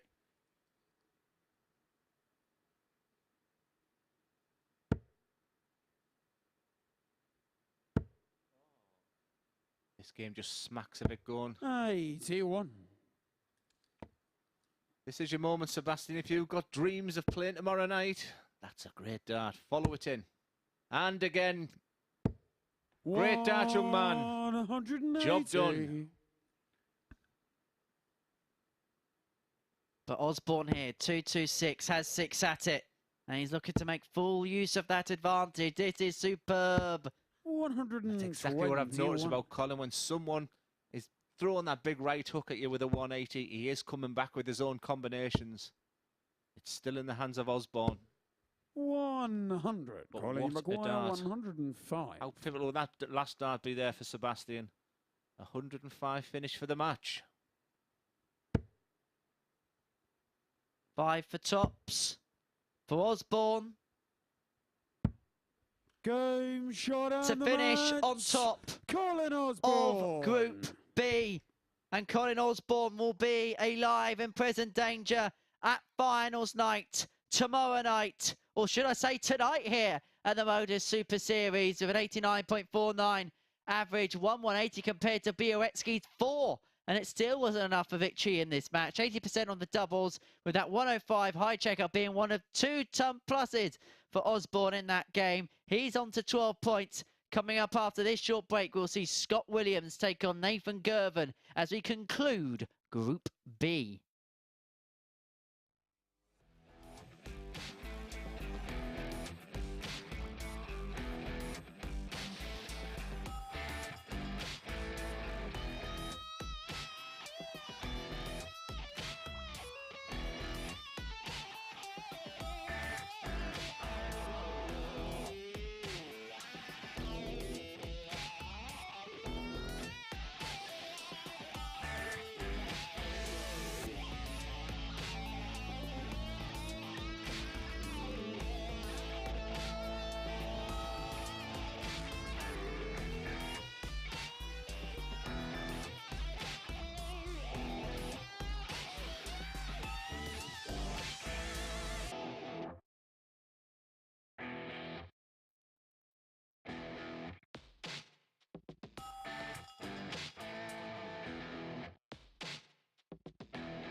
Hello, good evening and welcome back to the MODUS Super Series. We've got one more game coming up for you in Group B. But before we get on to that, I am joined by the man who is certainly through to finals night. Colin, it must have been nice to win that one without having to go to a last leg decider. It was. It's like I said, after yesterday, you know, and it was very tight. Obviously, Scott was top of the group, but I think there was 3 of us on 4 points. And then obviously the goal was to come today, win a few games. That obviously straight away, you know, to take the pressure off. But going into the last game there, when I knew I was already through. But regardless, even if you don't get through or you do, you're still playing for pride. You know, you're still up there to win the game. Absolutely, and to top the group, which you now have done, that 105 finish. You've taken out some really, really crucial combination finishes this week, haven't you? Yeah, it's the nice one, the grabber, you know, it's just, like you say, we're all the same, you know, the 180s and that. But when I played Nathan the game before, and I think we missed like 9, 12 darts on a double, you know, and the big finishes and the big scores are great, but you've got to win them scrappy legs. Most definitely, and I think that's what Glenn was saying about one of your games yesterday. You took out like a 48, and he said you'd probably be just as happy with that as you were with, say, the 120. But going into this final game, it is a straight shootout between Scott and, of course, Nathan. Scott pretty much there, but Sebastian Bialecki, this is all riding on it because you've just got the better of him. 2 youngsters coming through, though. They've both shown such fantastic grit, haven't they? They have, you know, and the thing is, again, it's obviously what we're playing in now, you know, the series, it's fantastic, and the likes of Nathan and young Sebastian, it brings players through, you know, it's just, and the opportunities are massive, you know, it's just, but it's, like you say, it's the first time I've played this week, you know, the set was fantastic. Absolutely. You've had the perfect day today, but how relentless can this format be? You know, if you lose 1 or 2 games, we saw Scott today lose his opening 2 games. How relentless can that be to then readjust your mindset? It's tough, you know, obviously, Scott's had a fantastic year, you know, with a challenge, so, I mean, he won again last week. And then obviously on the Pro Tour, he's pulling up trees at the moment, and his confidence is massive. But it's when you come in here, there's, like you say, there's 5 guys tonight, there's 6 on the daytime. It's but everybody can play. You know, you don't get, if you can't play, you're not here. You know, and it's just, you've got to go there and do your stuff. You know, and as Scott's found out, you know, there's no easy ride. If you don't go up there and perform, then obviously you don't get the win. But the quality in this group over the course of both days has been absolutely sublime. I'd say it's one of the best groups we've seen at the Super Series. You've all brought the best out of each other. There's been such quality. Going into finals night, you join the likes of Danny Lauby, Aaron Monk. There's such quality, isn't there, in this field? Oh, it's massive. And the crazy thing is, I mean, excuse me, this morning's group, Lee Cox and Aaron got through. Well, I'm actually sharing with Lee. So obviously I'd got back last night and he's up this morning, you know, to come and play. Then he's come back, he's qualified and got through, so he's on an eye. So it'd be nice to go back, you know, and have a shandy or 2 with him and then get ready for tomorrow night. Absolutely. A word on Lee then, because he spoke earlier about how low his confidence has been over the last few months. So you must be delighted to see him putting in a day's performances like that. Oh, fantastic. And the thing is, he's such a good lad, you know. And the thing is with the game, because we play at a high level, Abby, it's just you know, and the thing, it's a great game and confidence when you're winning. When you're not winning, it's just like you get down on yourself, you know. And it was such a good feeling, you know, for him to get through today. And obviously, when he come back to the room, he was 10 foot tall, you know. And obviously, when I go back tonight, he'll see the same, you know. So, yeah, it's just, well, that was great. So, and obviously, but again, tomorrow we go again. We're rooming together, but tomorrow it's when we play, we're enemies. But off the hockey, great friends. What sort of things were you saying to him last night? Because even though he picked up 6 points yesterday, he wasn't really showing the form that we know he can play at. So what did you say to him last night? Were you able to give him any words of encouragement? He's a fantastic player. You know, obviously, I mean, over the last couple of years, Lee's come on the scene, you know, brilliant player. And because he's not had the TV exposure, but as a dart player on the circuit, we all know he can play. And in the last couple of months, he's been so down on himself. But it's just... And it's probably took like yesterday into this morning for him to play, and that's all it takes sometimes, you know, just for him to get his confidence up and flying. But he'll be a danger tomorrow, yeah, he will do, yeah. Absolutely, I wouldn't argue with anything this man says. So then, our last match of the evening, it is Scott Williams against Nathan Girvin. Who will be joining this man in finals night? Let's find out. Thank you very much, Abby. And the situation is really, really simple. Simple enough that even I can get this right. Scott Williams is through.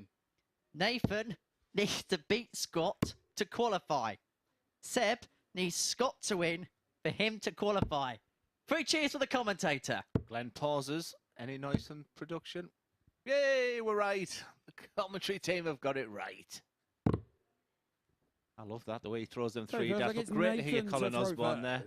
The accent more than anything. It just feels like being back at home, but I am absolutely so pleased for him. And Lee Cox, I didn't realise they were close friends, and absolutely both diamonds. Two good guys. But the focus now is on this game. I'm not sure. Interesting to see how this one goes, really, because maybe yesterday Nathan maybe think he didn't have a chance of qualifying, and if you'd have said to him, we're going to give you the last game of the night, and if you win it, you're going to qualify, I think you'd have snapped your hands off. So here's your chance, Nathan. It's over to you now. And the good thing, it's by any scoreline, so he doesn't have to rely on 4-1s, 4-2s, 4-0s.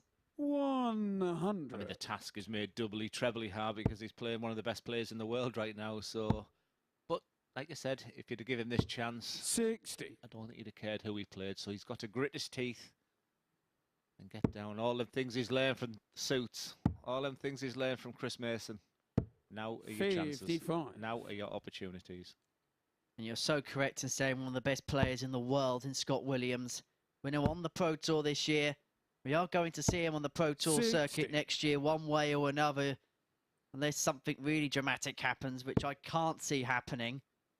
I thought there was something wrong with our screen. It's just a sea of yellow, isn't it, with these two players and the carpet and everything.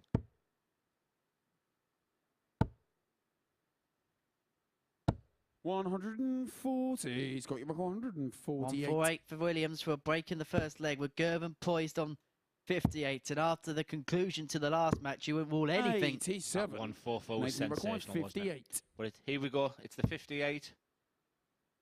This is what it's all about too, Dart. He says, come on. Big dart already. 38. Scott, you requires 61. Big dart already. Not there, so he's going to have to use all 3 darts. 29. Nathan, you require 20.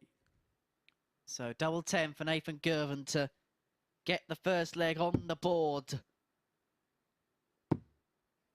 One more left.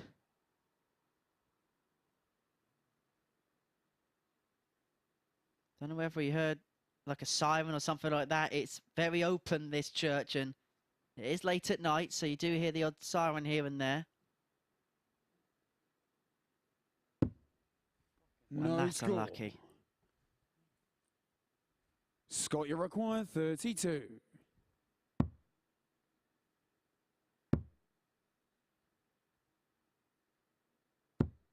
$16. We didn't predict this, did we? We felt this game was going to be a real quick one. We felt one of the 2 players was really going to come out the traps. Already you can just feel the tension. This is, once again, it's a big dart. Just the width of a wire again. Scott, you require 16. I don't see Scott missing this double 8. Game shot the first. There's no doubt about the double 4, and it is a break of throw for Scott Williams. And 8 missed darts, though. 8 missed darts, and if you'd have said to him you're going to get 8 darts at a double in your first leg of this game. Second leg, it's Scott to throw first. Now's not the time to be averaging in the 60s, Nathan. Tentative start there between the pair, but has Williams, courtesy of winning that first leg, found his mojo. And it doesn't matter, he's through. He can do whatever he wants. Blind 180s all over the place. Girvin, the one who's got to settle down. 140. He is in control of his destiny. Great response.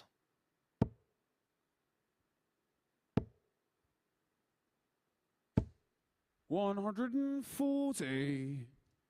At 1:30 in the morning. Has Scott woken up? 79. I was amazed at the tweet earlier, questioning our unbelievable referee there, Owen, saying that Scott wanted 40 and went for double 16 and something was wrong, but Scott twice tonight has wanted 40 and got 8, double 16. And it's just something that he does when the other guy's not on a finish. Leave our binks alone. Pink Floyd, isn't it?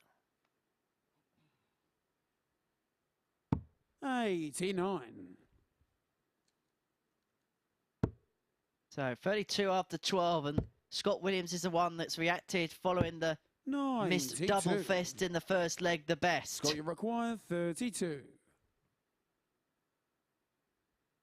Game shown the second leg. And so 2-0 Scott Williams. And this is bad news for Nathan Girvin, because in a game he has to win to qualify. It's been quite a sluggish affair. He needs to find something inspired. He needs to find a late night spark.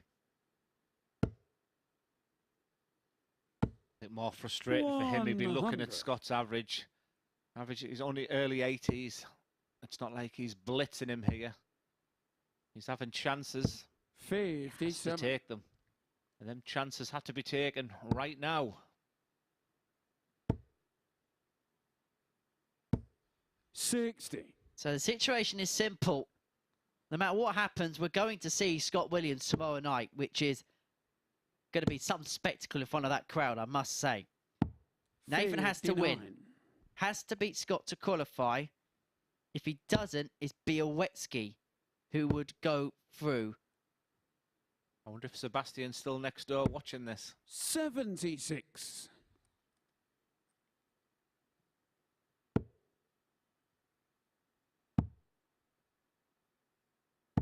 90. A win for Williams, he'd finish second in the group.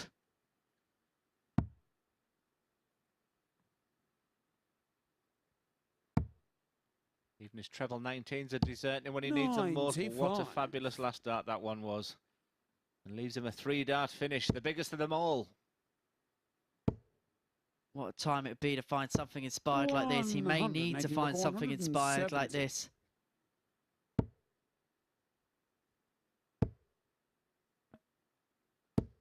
.43.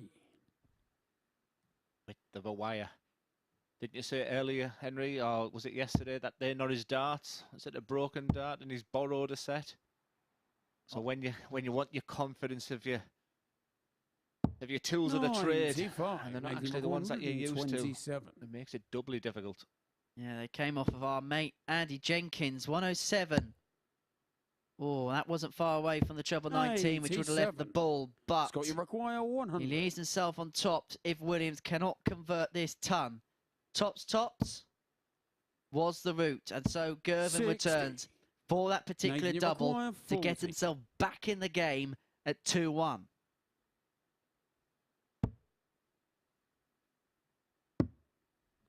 Game shot in the third leg. Sneaks in there, but Nathan part of me tells me Nathan is just a little bit tight. Come on. What you need to do now is really get on the front of them toes, start bouncing about a little bit. These are big moments for you. It just feels a little bit lethargic now from Nathan. I would like to see a bit more from him. He's still in this game. He has to fight. 180. For his right to be at the Saturday night darty party, but if Scott Williams can keep hitting maxes like that, then there'll be no invite. 60.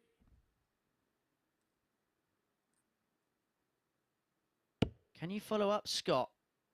And I feel like when there's a bit of freedom with Scott Williams, 90. Things like nines can happen. I agree.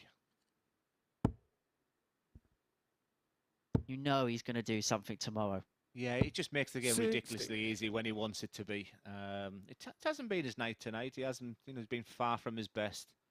But he's in the finals tomorrow night, and that job done as far as I'm concerned, whether you finish top or you finish second.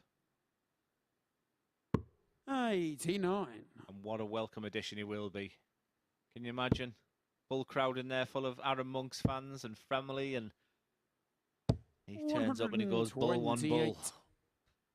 Imagine if he gets it. 142. He could get this 142. Very makeable for him. 62. I really like that. I've seen it a few times with a few players going sort of that way now. It makes sense to do that. Seems a long way back, Nathan. He needs another one of them. 99. Just to give him some chance, some hope. Scott, you require 80.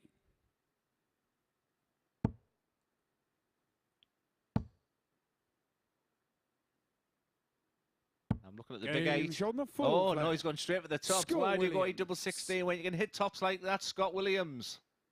But importantly now, the situation is as crystal clear as it could possibly be for Nathan Girvan. He has to win 3 consecutive legs to qualify for the finals tomorrow night. 1 more leg for Scott Williams. 60. He will send Sebastian Bialecki through to finals night alongside him and Colin Osborne. They are going to join Lee Cox, Aaron Monk 60. and Danny Lauby there tomorrow night from 10 p.m. here on Sporty Stuff TV. 76. Mouth-watering lineup, that, isn't it? Really excited. It's going to be my first one. Hopefully, first of many in the commentary box. I've had a wonderful time. Just a real opportunity to thank the guy sat next to me who's been absolutely brilliant. So cheers, Henry. We're going to have a ball tomorrow night as well. I thought you weren't going to do the dancing on the stage. Well, if there's a big crowd in there. Yeah, we're going to have Chris Mason join us as well for the coverage tomorrow evening from 10. Looking forward to having Mace back with us, fresh from Amsterdam and the World Series of Darts finals. I'll have to wear a flowered shirt then, won't I? And lose about 9 stone to be fit and strong as Mace. I'm going to say, those videos that are put on Instagram, they make me feel bad about my fitness regime. 57.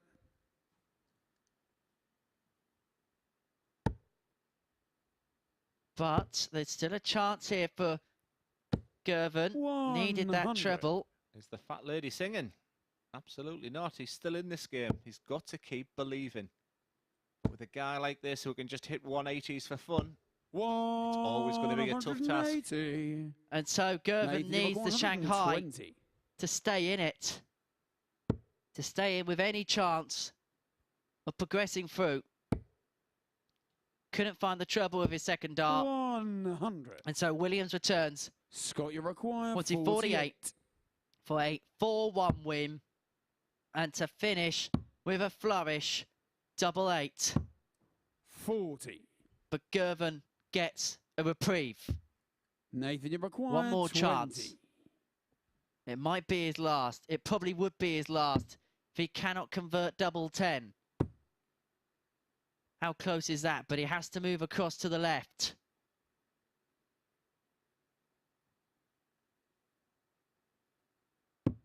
Game shot But finds the 5th it. leg. Clutch from Girvan. And we're back at 3-2. But this is his biggest challenge yet. Because Scott Williams has the darts See if we get Scott to make it through. To send Białecki through. To knock Girvan out. 134. And he makes a good start of it. Girvan's on the ropes. He's on the canvas. One of these heavyweight jabs from this heavyweight player in Scott Williams, one of the best in the world. Pro Tour winner in 2022. Full-time Challenge Tour winner in 2022. He's hoping to add the Super Series amongst his big titles this year. He is going to have a chance of winning this week's title to progress through to Champions Week. Nathan Girvan needs something inspired if he's going to join him. 140. The 140 keeps him interested, but it's advantage Williams. Very much so now. Very much so now. 140. Girvan needs the lot. It's not going to happen. He has to ensure he gets a treble. Simple as that. 56. Simple as that. And Williams has 6 for the match. 136. Another.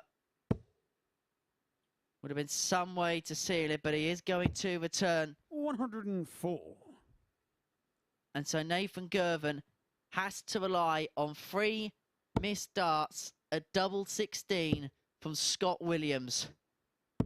56. Sebastian Bialecki, Scott, you require 32. wherever he is right now, will be watching this moment intently as Williams aims at the double 16.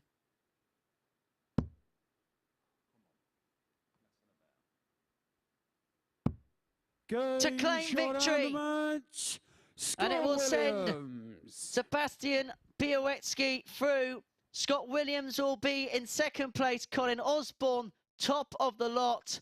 Nathan Girvan has been eliminated from the process. Let's have a look then at the stats from the final game in Group B this week.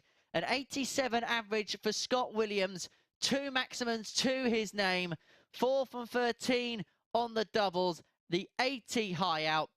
And so Scott Williams is through alongside Colin Osborne and Sebastian Bialecki.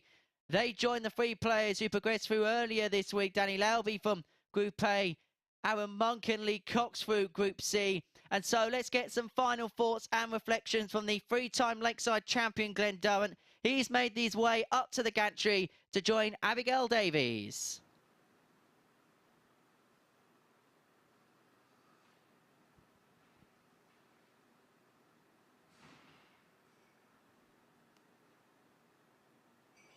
Yeah, thank you very much, Henry. You came to me via the stage there in that little segue. Glenn, a sublime night of action again. So much drama there. Colin getting over the line, Scott Williams and Sebastian Bialecki. Yeah, 2 fantastic days. I've really enjoyed both night sessions, 2 great groups. Yeah, a special mention to Sebastian. I think he's the one player we didn't sort of think was going to get through. 18-year-old. You know, what a future he's got there.